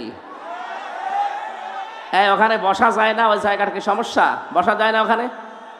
কি সমস্যা? কি স্বেচ্ছাসেবক নেই, হাতে কিছু নেন না কেন ভাই? থাক। সুবহানাল্লাহ, আলহামদুলিল্লাহ, লা ইলাহা ইল্লাল্লাহ, লা ইলাহা ইল্লাল্লাহ, মুহাম্মাদুর রাসূলুল্লাহ। পাবনাবাসী স্ত্রী অভয় দিচ্ছে এই কথা বলে যে আপনি ভয় পাবেন না, কারণ যারা সম্পর্ক ঠিক রাখে এদের ভেতরে কোনো ভয় আল্লাহ রাখে না। আজ বাংলাদেশে যারা সত্যি রক্তের সম্পর্ক, যারা আত্মীয়তার সম্পর্ক ঠিক রাখে, আপনি তাদেরকে দেখবেন এই মানুষগুলো ভয় ভীতির ঊর্ধ্বে উঠে গেছে, এদের ভেতরে কোনো ভয় নেই। নবীজিকে 2 নম্বরে হযরতে খাদিজা বলেছিলেন তাহমিলুল কাল্লা, আপনি ভয় পাবেন না, আপনি তো মানুষের বোঝা বহন করেন, দুঃখের বোঝা, কষ্টের বোঝা, ঋণের বোঝা, আপনি এগুলো বহন করে দেন। এই দেশে যারা মানুষের বোঝাগুলো কাঁধে নিয়ে কষ্ট সহ্য করে নিজে কিন্তু অন্যকে বুঝতে দেয় না, আপনি দেখবেন তাদের ভেতর থেকে আল্লাহ বিভিন্ন ভয় দূর করে দিয়েছে। আর যারা মানুষকে বোঝা আরো দিয়ে গেল, কষ্টের বোঝা, দুঃখের বোঝা, ঋণের বোঝা, তাদের ভেতরে কত রকমের ভয় আমার আল্লাহ চাপিয়ে দিয়েছে। কথা বলেন ঠিক কিনা? এত ভয় তাদের ভেতরে আল্লাহ ঢুকিয়েছে যে খাবার খাবে সে সময় ভয়তে পায়নি, এমনকি 5 মিনিট সময় দিয়েছে তাও জনগণ তাকে দিতে চায়নি, তাড়াতাড়ি ভাগেন, ভয়তে তাড়াতাড়ি ভেগে গেছে। আমরা যদি আজ দুঃখের বোঝাগুলো দিয়ে না যেতাম, এই যে 2732 জন মানুষ মারা গেল, 2780 জনের উপরে এখন বিভিন্ন অঙ্গ প্রত্যঙ্গ হারিয়ে হাসপাতালে কাতরায়, এরা পরিবারের জন্য, সমাজের জন্য, দেশের জন্য বিশাল বোঝা। এই বোঝাটা যিনি দিয়ে গেলেন, আপনি না দিলেও পারতেন। আপনি যদি আগেই বলতেন ঠিক আছে আমি ছেড়ে দিলাম, তাহলে এই বোঝাগুলো বাংলাদেশে হয় না। কথা বলেন ঠিক কিনা? নিজে তো চলে গেলেন, এই বোঝাগুলো দিয়ে গেলেন কোন কারণে? কত কোটি কোটি টাকা ঋণের বোঝা দিয়ে গেলেন। এই দেশে বিভিন্ন জিনিসের দাম কমা দূরের কথা আরো বাড়তেছে, কারণ এই শয়তানদের ঋণের বোঝার কারণে। একজন বেগম পাড়া বানিয়েছে, সাহেব পাড়া বানিয়েছে, এক দরবেশি 36,000 কোটি টাকা মারিং কাটিং করিস। বাকি যেগুলো দরবেশ না ধরবেশ, ওরা যে কি করেছে আল্লাহ জানে, আর ওরা জানে। এই জন্য দেশটা আবার দাঁড়াবে। আমার মনে হয় খুব তাড়াতাড়ি যারা দায়িত্বে আছেন, বাইরে যত টাকা এই শয়তানরা পাঠিয়েছে, টাকাগুলো আবার তাড়াতাড়ি ফেরত নিয়ে আসেন। কিভাবে করা লাগবে আপনারা জানেন, করেন, এই দেশটা আবার দাঁড়িয়ে যাবে ইনশাআল্লাহ। এই দেশে 18 কোটি মানুষকে আমরা শুধু মানুষ না, 18 কোটি জনসম্পদে পরিণত করতে চাই। কয়েকদিন আগে এক পাইলট আমারে বলছিল, ওই দিন আমি মৌলভীবাজার যাচ্ছিলাম, বিভিন্ন রকমের জিনিস যখন দেখতে দেখতে যাচ্ছিলাম হেলিকপ্টারে, উনি আমারে বলছে হুজুর এই যে এই ফ্যাক্টরিগুলো, এগুলো যদি কায়েম করা হতো, এদেশে 36 লাখ যুবক এখন বেকার, এদের কর্মসংস্থানগুলো তৈরি হলে দেশটা তো দাঁড়িয়ে যেত। কিন্তু এই জালেমেরা টাকা পয়সাগুলো সব পাচার করে এই দেশটাকে ফোকলা বানিয়ে ফেলিস। আরে ভাই, আপনি বাইরে পাচার করে কি করলেন, এখন তো ভোগও করতে পারেন না। আমি কয়েকদিন আগে মালয়েশিয়া গিয়েছিলাম, সাহেব পাড়া বানিয়েছে, শয়তানরা থাকতে পারে না, হোটেলে থাকে। যে হোটেলে উঠলাম দেখে 2 শয়তান বসে আছে। কি এখানে? বলছো হুজুর আমরা আগে পালিয়েছি। কেন সাহেব পাড়ায় থাকবেন না? ওখানে থেকে মায়ের খাবো। এদেশেও বাংলার জনগণ আছে, ওই ঘর তালা লাগানো, যদি জানে যে এখানে আমি আছি পিটিয়ে আমার ভক্ত বানিয়ে ফেলবে। এমনিতে ভয়গুলো আল্লাহ ঢুকিয়ে দেয়নি, কারণ আপনি মানুষকে বোঝা দিয়ে গিয়েছেন এই দেশে। এই কথা বলেন না কেন? আমরা যেন আগামীতে এই দেশে কারো উপরে বোঝা দিয়ে না দেই। অনেক মানুষ এখনই বোঝা দেওয়া আরম্ভ করে দিয়েছে। একজনের কাছে চাঁদা চাইলে তার উপরে এটা বোঝা না। আজকে একজন দিয়েছে, আগে দিতাম 500 টাকা, এখন ধরছে 700 টাকা। কিছু কিছু মানুষ এত চালাক, বলছে কি 12:30টার সময় আমি চাঁদা চাইলাম নারায়ণগঞ্জের বন্দরে, এ গোয়েন্দারা টের পেল কি করে? আরে ভাই 12:30, আমি রিমান্ডে থেকে ওদের মেশিং দেখেছি, এটা যেহেতু ওপেন বলা, তারপরেও ঠিক না, আমি হাসতে করে বলছি মুখ সরিয়ে। আপনি 12:30টায় চাঁদা চাইতে চান মনে করছেন কেউ জানে না? কি ম্যাশিং নিয়ে বসে আছেন জানেন? আপনি পায়খানার ভেতরে বসে কি করেন তা ওরা দেখতে পায়। গোয়েন্দারা নখদর্পণে রেখেছে দেশটা, শুধু দেখতে চাচ্ছে কে কি করে। আগস্টের 5 তারিখের পরে অনেকে যা আরম্ভ করেছেন, আপনি নিজের পায়ে নিজে কোড়াল মারছেন। ওরা কিন্তু দেখতেছে আসলে কে কেমন দেশটাকে ভালোবাসে, জনগণকে ভালোবাসে। ওদের বোঝা আমার মনে হয় প্রায় হয়ে গেছে। আপনারা যা করছেন একটা মাজলুম দলের উপরে, আর একটা মাজলুম দল, এই 17 দল বাদ দিয়ে 14 দল বাদ দিয়ে যা ছিল এই দেশে সব মাজলুম। সুতরাং এই মাজলুম দলটাকে ডোবানোর জন্য অনেকেই কিন্তু উঠে পড়ে লেগেছে। কেউ কেউ আলেমের বিরুদ্ধে লিখেছে, কেউ এই দলের বিরুদ্ধে লিখেছে। এই জন্য আপনাকে আমরা আহ্বান জানাই, যারা দায়িত্বে আছেন এই ক্যান্সারগুলোকে বাদ দিয়ে দেন। এই আয়াতের ভেতরে আমরা যেগুলো পড়েছিলাম, এখানে বাংলাদেশের কিছু মানুষের চরিত্রের মিল আছে। ওই জামানায় নবীজি কোরআন প্রচার আরম্ভ করলে ওয়ালিদ বিন মুগিরা নবীজিকে 5টা নাম দিয়েছিল তার সভাসদ বর্গের কাছে। কয়টা বলেন বলেন? 1 নম্বরে নবীকে সেই লোকটা বলেছে জাদুকর, 2 নম্বরে বলেছে কবি, 3 নম্বরে বলেছে পাগল, 4 নম্বরে বলেছে গণক, 5 নম্বরে একেবারে সর্বনিকৃষ্ট বলেছে মোহাম্মদ মিথ্যাবাদী। বলেন নাউজুবিল্লাহ। রব্বুল আলামিন বলেন, না, তুমি যে 5টা নাম দিলে, তোর এই 5টা নামের জবাবে আমি আমার নবীকে আরো 5টা গুণ বাড়িয়ে দিলাম। ইয়া আইয়ুহান নাবিয়্যু ইন্না আরসালনাকা শাহিদাও ওয়া মুবাশশিরাও ওয়া নাযীরা ওয়া দাঈয়ান ইলাল্লাহি বিইযনিহি ওয়া সিরাজাম মুনীরা। সূরা আহজাব 44, 45, 46 নম্বর আয়াত। 45 নম্বর 46 নম্বর আয়াতে আল্লাহ নিজে জানিয়েছেন, ওরা গালি দেয় আপনাকে 5টা, আমি আল্লাহ আপনার গুণ আরো 5টা বৃদ্ধি করে দিলাম। হে নবী, আপনাকে আমি পাঠিয়েছি শাহিদা, সাক্ষীদাতা হিসাবে। আপনি সত্যের সাক্ষ্য তুলে ধরবেন।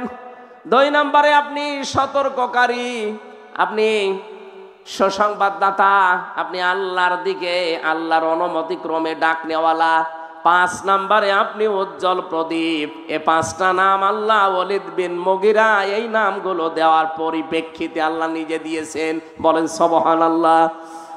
এখন নবীজি নেই, নবীর ওয়ারিসদেরকে আজ যারা চিন্তা ভাবনা করে করে নতুন নতুন নাম দিচ্ছেন, এই যে এই আয়াতে আছে, ইন্নাহু ফাক্কারা ওয়া কদ্দারা ফাকুতিলা কাইফা কদ্দারা সুম্মা কুতিলা কাইফা কদ্দার। রব্বুল আলামিন বলেন, বহু চিন্তা ভাবনা করে নবীর বিরুদ্ধে এই কথাগুলো দাঁড় করিয়েছিল যে নবীজি গণক, নবীজি জাদুকর, নবীজি কবি, নবীজি পাগল, নবীজি মিথ্যাবাদী। কত নিকৃষ্ট চিন্তা ভাবনা তার। 1500 বছর আগে ওয়ালিদ বিন মুগিরা নবীকে গালি দিয়ে অভিশপ্ত হয়েছে। আল্লাহ বলেন কুতিলা ফাকুতিলা, সর্বনাশ ওই লোকটার জন্যে। কাইফা কদ্দারা, কি করে এই চিন্তা তার মাথায় আসলো? আজ বাংলাদেশে কত রাজনৈতিক দলের নেতা দেখছি আলেমদেরকে এখন কোরআন প্রচারের কারণে ধর্ম ব্যবসায়ী বলে গালি দিচ্ছে। 1500 বছর আগে ওরা নবীকে গণক বলেছে, জাদুকর বলেছে, এখন ধর্ম ব্যবসায়ী বলছে। কথা প্রায় একই। আমার তো মনে হয় নবীজি যদি এই মুহূর্তে এই দেশে আসতেন ধর্ম প্রচার করার জন্যে, যারা জালেমদেরকে, নবীর উত্তরাধিকারীদেরকে ধর্ম ব্যবসায়ী বলে গালি দেয়, আমার মনে হয় ওরা নবীজিকেও ধর্ম ব্যবসায়ী বলে গালি দিত। আল্লাহ পাক বলেন সুম্মা কুতিলা কাইফা কদ্দারা। আমি আবার বলছি, ওরা সর্বনাশ, ওদের জন্য ধ্বংস, সর্বনাশ, ওদের উপরে লানত। আমি আল্লাহর বরদোয়া যারা এই শব্দগুলো আবিষ্কার করে। আজ বাংলাদেশে যারা আলেমদের নামের শেষে আগে কত রকমের শব্দ আবিষ্কার করছেন, কেউ আলেমদের নামের আগে পরে লাগিয়ে দেয় এটা তেতুল হুজুর। কথা বলে না কেন? আল্লামা দেলাওয়ার হোসাইন সাইদের নাম তারা পাল্টিয়ে দিয়েছে দেলু শিকদার। দেলু শিকদার দেয়নি? শহীদ আব্দুল কাদের মোল্লা তার নামও পরিবর্তন করে দিয়েছে কসাই কাদের। আসল নামে বিচার করলে আপনি তাকে পেতেন না, কারণ সেই সময় সে ছাত্র ইউনিয়ন করত। আপনি তার নাম পাল্টিয়ে বিচার করে এমন জায়গায় পাঠিয়ে দিলেন, আল্লাহ যেন তাকে শাহাদাতের মর্যাদা নসিব করেন, বলেন আমিন। কয়েকদিন আমি আগে ফরিদপুরের ওই জায়গায় গিয়েছিলাম, সদরপুর থানা। শহীদ আব্দুল কাদের মোল্লা রহমতুল্লাহ আলাই, এলাকার মানুষগুলো এখনো পর্যন্ত তার নাম নিয়ে কান্নাকাটি করে।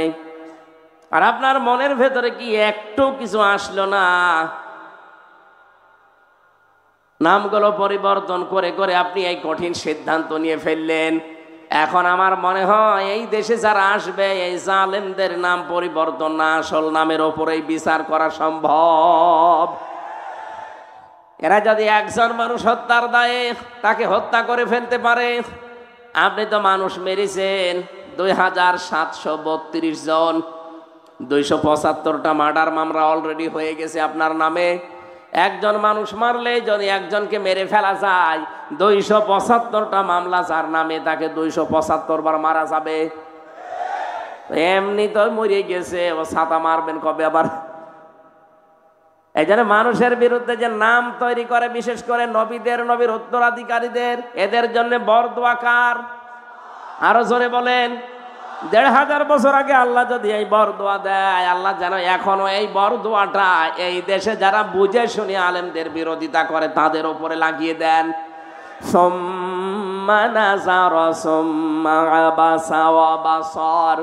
আল্লাহ পাক বলেন, একবার কিন্তু তাকিয়েছিলেন নবীর দিকে। আল্লাহর নবী যখন কোরআনে কারীম প্রচার করার জন্য হজের ওই মৌসুমে বিভিন্ন তাঁবুতে তাঁবুতে তাঁবুতে যেতেন, হাজীদেরকে বলতেন যে এক আল্লাহর প্রতি ঈমান আনো, মূর্তি পূজা, দুর্গা পূজা ছেড়ে দাও। তখন ওই ভুরু কঞ্চিত করত এবং নবী থেকে নিবৃত্ত করার চেষ্টা করত মানুষদেরকে। ওই যে 5টা নাম বললাম, এগুলো একটা একটা করে সব অ্যাপ্লাই করেছিল, কিন্তু একটাও কাজে লাগে নাই। আল্লাহর নবী মুহাম্মদুর রাসূলুল্লাহ এই যে কম্বল দিয়ে যখন তিনি আবৃত ছিলেন, তাকে ঢেকে দেওয়া ছিল, নবী যে এখান থেকে কম্বলের ভেতরে তিনি কাঁপছিলেন। আল্লাহ আয়াতগুলো নাযিল করে জানালেন, ইয়া আইয়ুহাল মুদ্দাসসির, হে কম্বলওয়ালা, কাঁপার জন্য আপনাকে আমি পাঠাইনি। কোম, দাঁড়ান, ফাংজির, মানুষকে সতর্ক করেন। ও রব্বাকা ফাকাব্বির, আপনার রবের বড়ত্বের কথাগুলো তুলে ধরেন। আমার তো মনে হয় আয়াতগুলোর কার্যকারিতা এখন বাংলাদেশে 100% দরকার।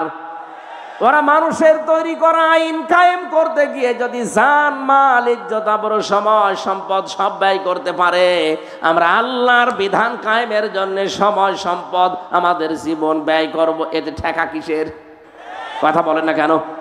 যারা ভয় করার কথা বলা, যদি ভয় না পায়, আমাদের তো কোনো ভয় নেই। আমাদের চোখ বন্ধ হতে দেরি, আল্লাহর বানানো জান্নাত পেতে আমাদের দেরি হবে না। এতে যে যাই আপনাকে বলুক না কেন, সব মিথ্যা কথা। আপনি দিন কায়েমের জন্য শুধু কাজ করে যাবেন, মরতে দেরি হবে, আমার আল্লাহ আপনাকে জান্নাত দিতে দেরি করবে না। সূরা সফের 10, 11, 12 নাম্বার আয়াতে এই তথ্যগুলো আছে, আপনি দেখে নেবেন। দুনিয়ায় যারা আল্লাহর বিধান কায়েমের জন্য চেষ্টা চালাবে, রব্বুল আলামিন জানিয়েছেন, হালাদুল্লুকুম আলা তিজারাতিন তুনজিকুম মিন আযাবিন আলীম। হে নবী, আপনাকে কি আমি এমন একটা ব্যবসার কথা বলবো যেটা করলে জাহান্নামের আগুন থেকে আপনি বেঁচে যাবেন? তুমিনুনা বিল্লাহি ওয়া রাসূলিহি ওয়া তুজাহিদুনা ফি সাবিলিল্লাহ বিআমওয়ালিকুম ওয়া আনফুসিকুম যালিকুম খায়রুল লাকুম ইন কুনতুম তা'লামুন। বলেন আমিন। পাবনাবাসী, আমার কথার সামারাইজ হচ্ছে, ওরা মানুষের তৈরি করা আইন এই দেশে কায়েম করতে যদি ভয় না পায়, ওরা যদি পিছপা না হয়, আমরা আল্লাহর তৈরি করা আইনে জমিনে কায়েম করতে কোনোদিন আর পিছপা হবেন? যে যেখান থেকে আসেন আপনার ওই জায়গা থেকে আপনি চেষ্টা চালাবেন। দিন যদি কায়েম হয় তো ভালো, যদি কায়েম না হয় আপনার কোনো অসুবিধা নেই। আপনার বেতন ঠিক বিকাল 5টায় জীবনের শেষ দিনে আপনি পেয়ে যাবেন। বলেন সুবহানাল্লাহ। বিশ্বনবীকে আল্লাহ জানিয়েছেন সিয়াবাকা ফাতাহির, আপনার পোশাক পবিত্র করেন। এখানে পোশাক পবিত্রের ব্যাখ্যা আমি পেয়েছি 3টা। 1 নম্বরে আপনি যেন কোনো নাপাক পোশাক পরবেন না। 2 নম্বরে কোনো হারাম উপার্জনের টাকা দিয়ে পোশাক কিনবেন না। 3 নম্বরে আপনার পোশাককে যেন আপনি 8-60 ছোট খাটো এরকম পরবেন না। আপনার পোশাক হবে ঢিলা ঢালা। আপনার পোশাক যেন আবার টাকনোর নিচে চলে না যায়। প্যান্ট পায়জামা লুঙ্গি যাই পরেন না কেন এটা যেন টাকনোর নিচে না যায়। এইটা এই আয়াতের ব্যাখ্যা। আর রজিসা ফাহাজুর, হ্যাঁ নবী আপনি অপবিত্রতা থেকে বেঁচে থাকবেন। এখানে অপবিত্রতা বলতে মূর্তি পূজা বোঝানো হয়েছে। পৃথিবীতে যদিও আমরা মূর্তি পূজা মুসলমানেরা করি না, কিন্তু দরগা পূজা আমাদের দেশে আছে। আমাদের দেশে পীর পূজা আছে, মাজার পূজা আছে, মানুষ পূজা আছে, মানুষের ছবি পূজা করা আছে। কথা বলেন ঠিক কিনা? আমরা এই জিনিস থেকে মুক্ত থাকবো আজকে থেকে। ওয়ালা তামনুন তাস্তাকসির, বেশি পাওয়ার জন্য মানুষকে দান করবেন না। ওয়ালি রাব্বিকা ফাসবির, ইসলামের উপরে চলতে গিয়ে, ইসলাম প্রচার করতে গিয়ে, ইসলামের উপরে টিকে থাকতে গিয়ে বিপদ আপদ মুসিবত আসবে, আপনি ধৈর্য ধারণ করবেন। এই 7টা আয়াত আমার আল্লাহ নাযিল করেছিলেন এই ওলীদ ইবনে মুগীরার কথার জবাব দেওয়ার জন্য। পরবর্তীতে কিয়ামতের কিছু ভয়াবহ চিত্র আমার আল্লাহ নিয়ে আসলেন তার জীবন সম্পর্কে।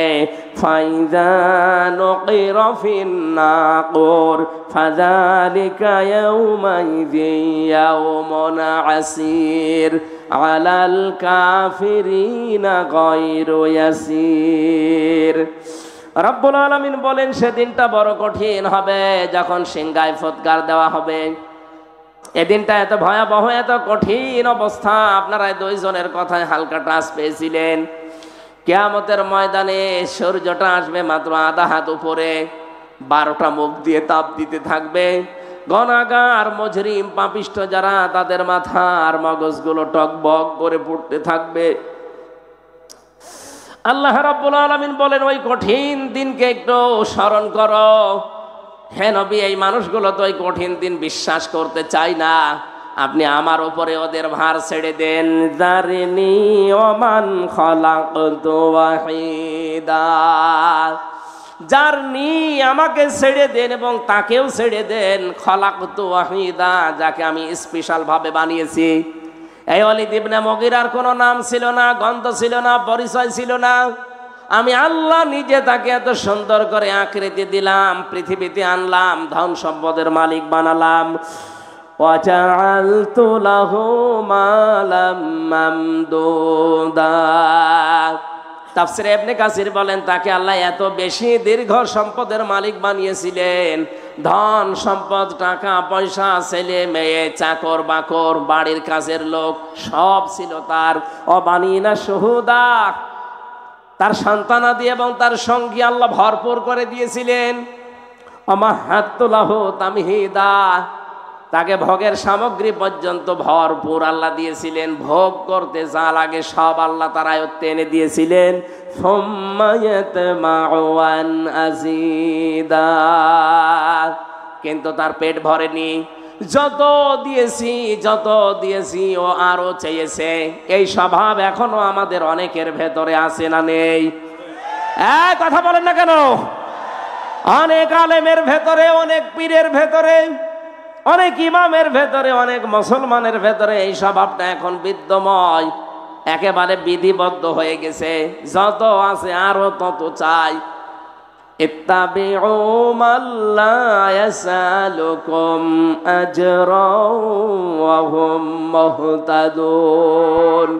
রব্বুল আলামিন বলেন অনুসরণ করবা দুনিয়ার মানুষেরা তাদেরকে যারা মানুষকে আল্লাহর দিকে ডাকে কিন্তু পারিশ্রমিক চায় না। 2 নম্বরে তারা নিজেরাও হেদায়েতের উপরে আছে। বাংলাদেশে এই 2টা গুণ বিশিষ্ট যারা আছে তাদেরকে অনুসরণ করার কথা জানিয়েছেন কে? আমরা আজ একদলকে দেখতে পাই, তারা নিঃস্বার্থভাবে আল্লাহর দিকে মানুষকে ডাকে, কিন্তু তারা হেদায়েতের উপরে নেই। কারণ হেদায়েতের উপরে থাকতে গেলে মাস্ট বি আপনাকে কোরআন দিয়ে ডাকা লাগবে। কথা বলেন না কেন? আর কোরআন দিয়ে আমরা অনেকেই মানুষকে ডাকি, কিন্তু আমরা হেদায়েতের উপরে নিজেরা নেই। কোরআন দিয়ে আমরা নিজেরা মানুষকে ডাকি, হেদায়েতের উপরে নেই। এই জন্য বললাম, হাজারো মানুষ আজ পারিশ্রমিক চেয়ে নেয়, জোর করে নেয়, না দিলে ওরা কোরআন প্রচার করতে যায় না। এটা আয়াতের সাথে পুরা সাংঘর্ষিক, আপনি যতই দলিল পেশ করেন না কেন।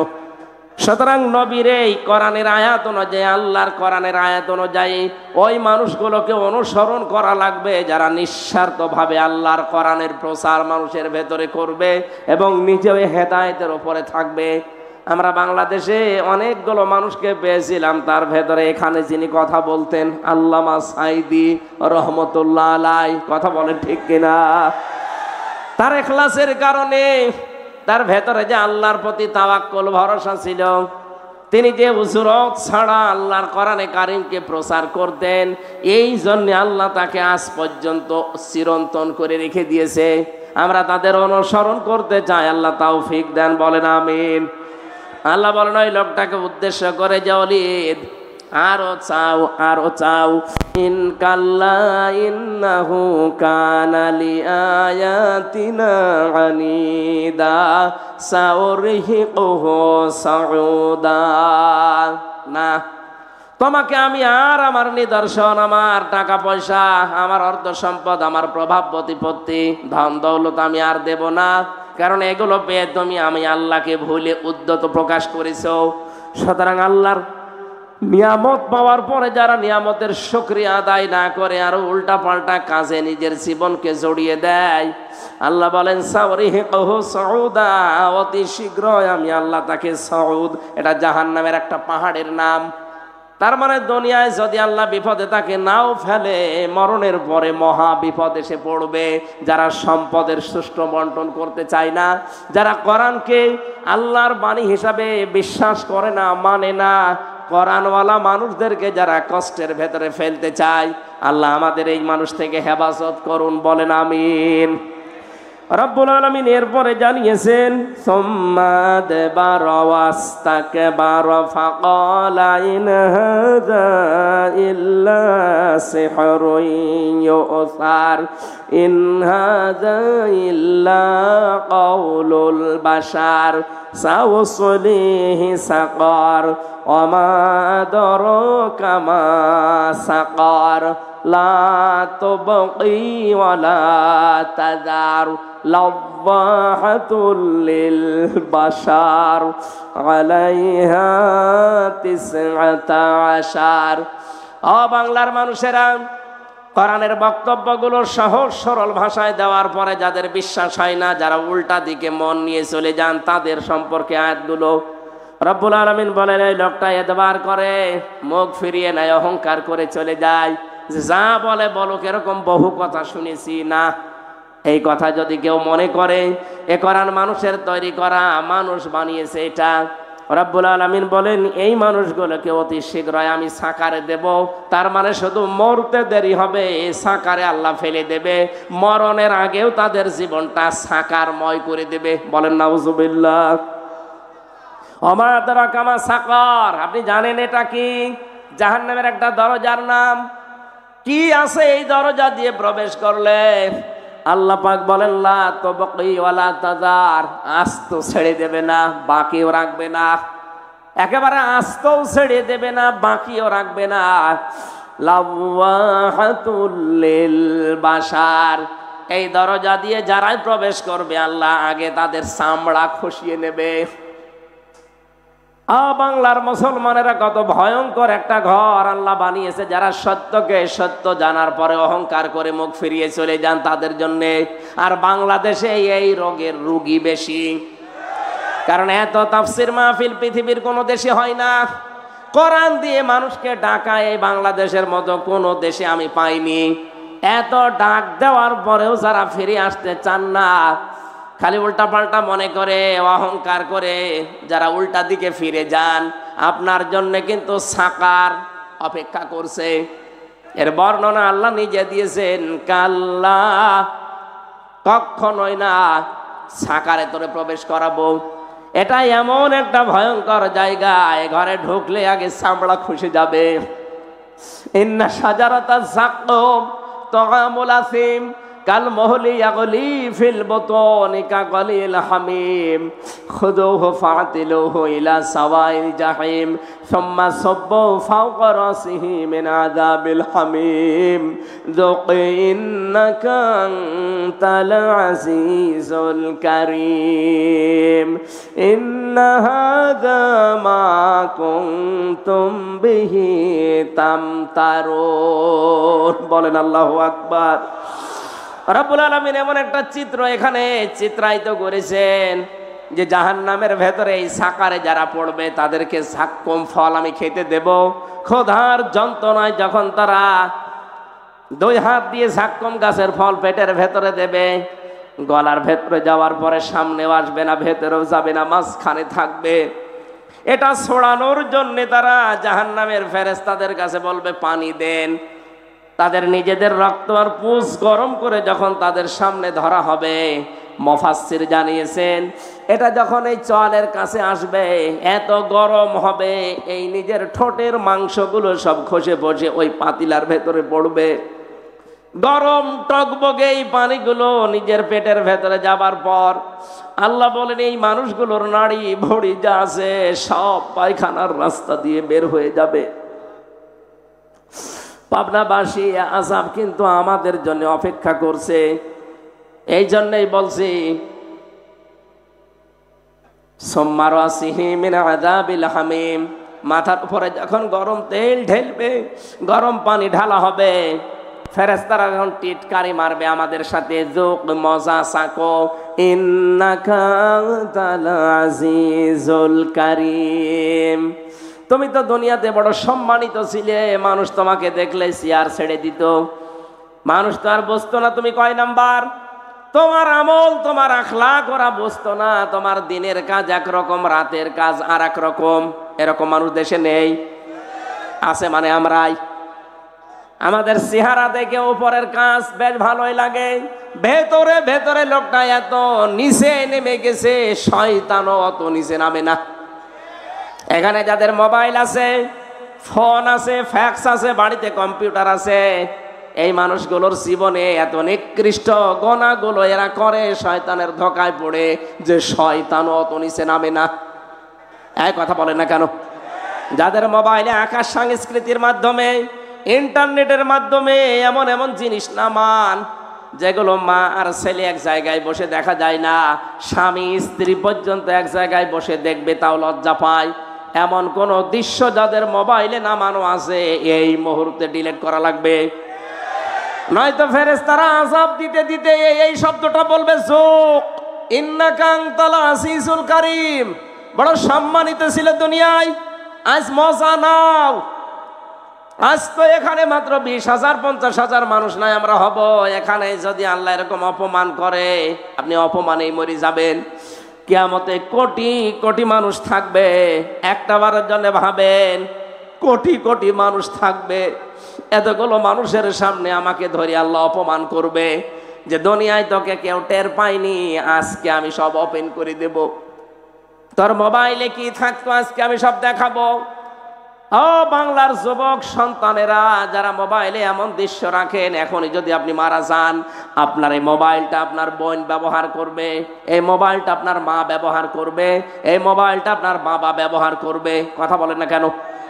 বলেন তো আপনার কি মনে হয় যে মোবাইলটা রেখে গেলেন, যার ভেতরে অর্ধ উলঙ্গ উলঙ্গ ছবি রেখে দিয়েছেন, এমন এমন নাম্বার রেখে দিয়েছেন, বিবাহিত মেয়েদের নাম্বার, পাশের বাড়ির প্রতিবেশীর স্ত্রীর নাম্বার, ভাবির নাম্বার সেভ করে ওলট পালট গল্প করেন যারা, এই মোবাইলটা কিন্তু আপনার বাবা ব্যবহার করলে সব দেখবে। আপনি তো মরে গেলেন, এটা যদি সত্যি আপনার বাবা ব্যবহার করে আর যদি ওই দৃশ্যগুলো মোবাইলের ভেতরে পায়, তো কি ধারণা করবে আপনার প্রতি আপনার বাবা বলেন। সুতরাং এই মুহূর্তে আপনার মরণের তো কোনো গ্যারান্টি নেই, বাড়ি যেতে পারবেন গ্যারান্টি আছে? বলেন বলেন, কোনো গ্যারান্টি নেই। এই মুহূর্তে ডিলিট করা লাগবে।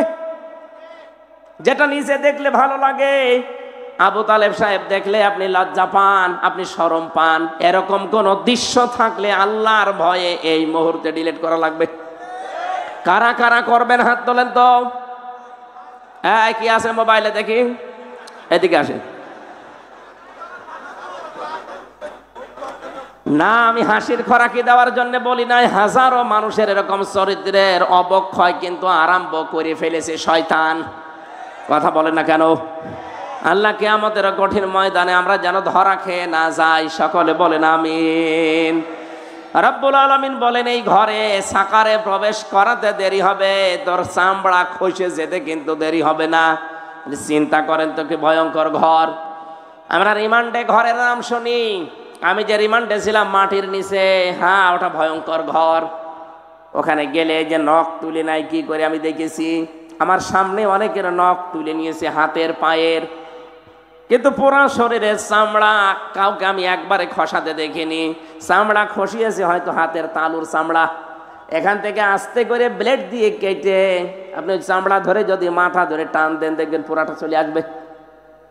আমি নিজে দেখেছি, একজনের চট্টগ্রামে বাড়িয়ে ছেলেটার আমার সামনে দিয়ে নিয়ে গেল, কিছুক্ষণ পরে দেখি কাঁদতে কাঁদতে আসছে।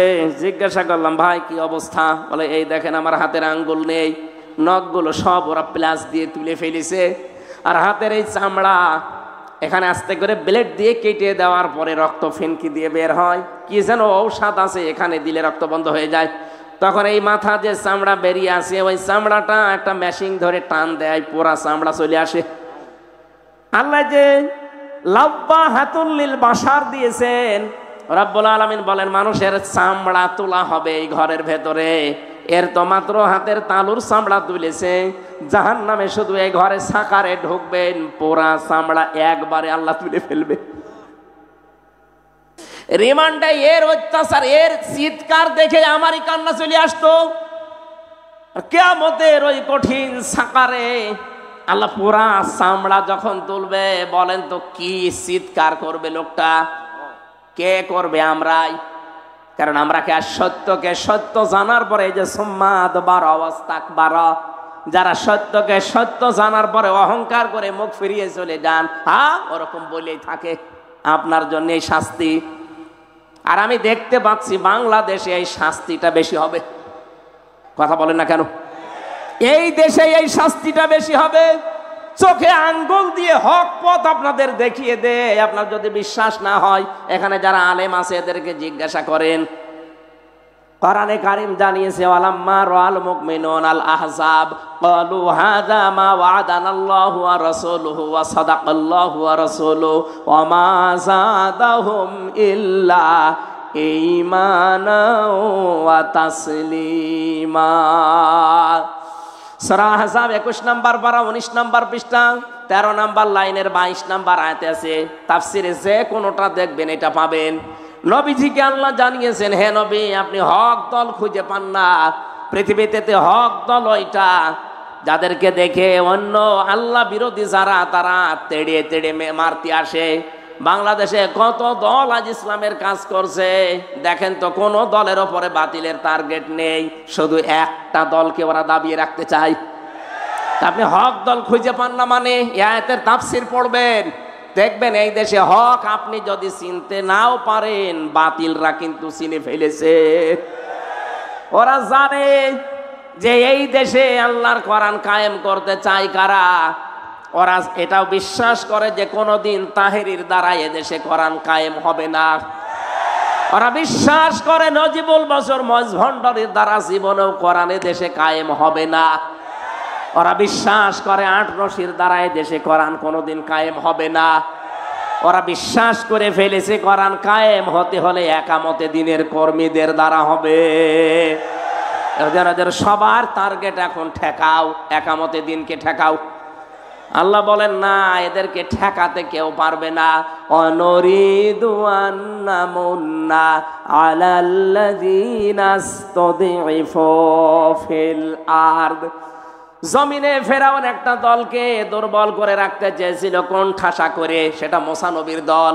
আর আমি আল্লাহ ইচ্ছা করলাম তাদের উপরে অনুগ্রহ করে জাতির ইমাম তাদেরকে আমি বানিয়ে দেব।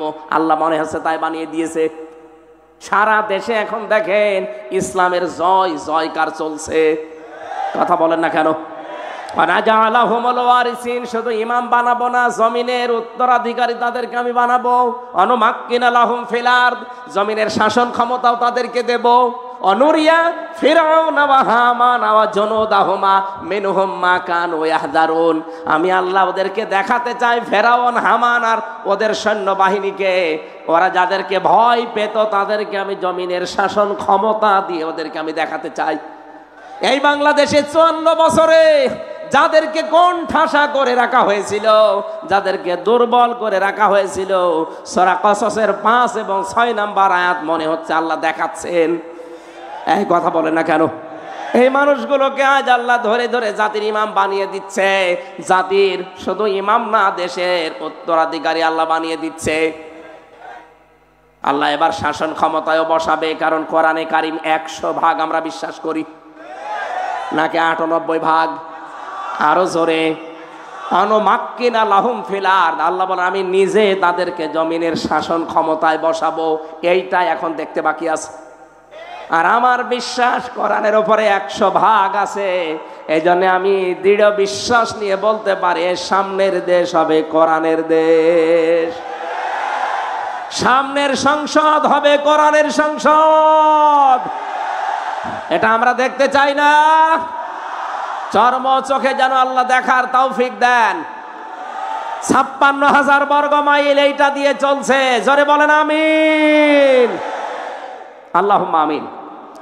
লা ইলাহা ইল্লা আনতা সুবহানাকা ইন্নী কুনতু মিনাজ জালিমিন। রব্বুল আলামিন পাবনা জেলার দারুল আমান ট্রাস্ট এই ময়দানের দিকে তাকাও। 2 দিন ব্যাপী ঐতিহাসিক তাফসীরুল কোরআন মাহফিলের সমাপনী রজনীতে সূরা মুদ্দাসসিরের কয়েকটা কথা আমরা শুনতে পেলাম।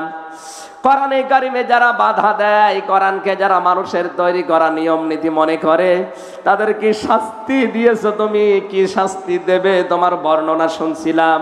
আল্লাহ মেহেরবানি করে তুমি আমাদেরকে ওলীদ ইবনে মুগীরার চরিত্র থেকে বাঁচাও।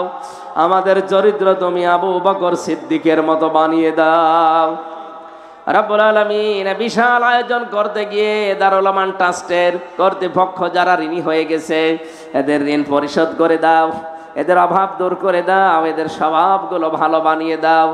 তোমার যে বান্দারা এত কষ্ট করে রাত 11টা পর্যন্ত বসে আছে, এদেরকে খালি হাতে ফেরত দিও না, মেহেরবানি করে পরিপূর্ণ করে এদেরকে হাত ভর্তি করে দাও। বাড়ি যাওয়ার আগে আমাদের অপরাধগুলো মাফ করে দাও। আমাদের মাহফিলের সম্মানিত সভাপতি অধ্যাপক আবু তালিব মন্ডল ভাইকে কবুল করো। আল্লাহ তাআলা যত অতিথি এখানে এসেছিলেন, অধ্যাপক মিয়া গোলাম পরওয়ার, মাওলানা রফিকুল ইসলাম খান সহ মাওলানা আব্দুর রহিম, মাওলানা আব্দুর রউফ, আব্দুল গফফার, মাওলানা আব্দুল সোবহান, ইকবাল হোসাইন সহ নাম না জানা অতিথি যত এসেছে, অতিথিদেরকে তুমি মেহেরবানি করে মঞ্জুর করো। কত মানুষ সন্তান চেয়েছে, আল্লাহ তাদেরকে সন্তান দাও। এসএলআর ডিসি এসপি টিয়ানো ওসি প্রশাসনের যে ভাইগুলো দায়িত্ব পালন করেছে, আল্লাহ এদেরকে পরিপূর্ণ জাযা তুমি দুনিয়া আখিরাতে দান করো। এলাকায় মাটির নিচে ঘুমিয়ে আছে যারা, কোরআনের কারিমের এই আওয়াজ যারা শুনতে পেত আগে, কবরে যাওয়ার পরে এই মানুষগুলোকে কোরআনের ইজ্জতে মাফ করে দাও।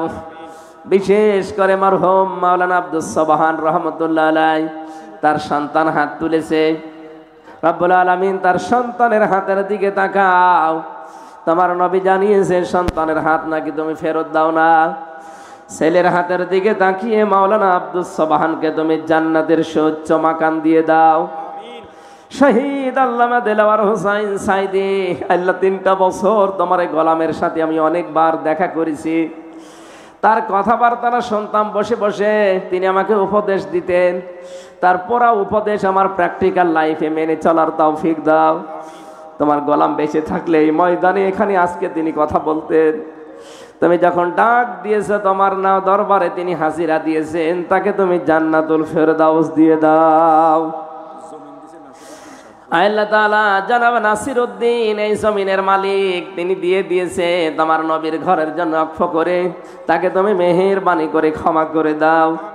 কত মানুষ আমরা অসুস্থ, আমি নিজে 3টা বছর জালেমের এই জেলখানায় অসুস্থ হয়ে পড়েছি। যত মানুষ আমার সাথে অসুস্থ আছে শেফায়ে কামেলা আজেলা নসিব করে দাও।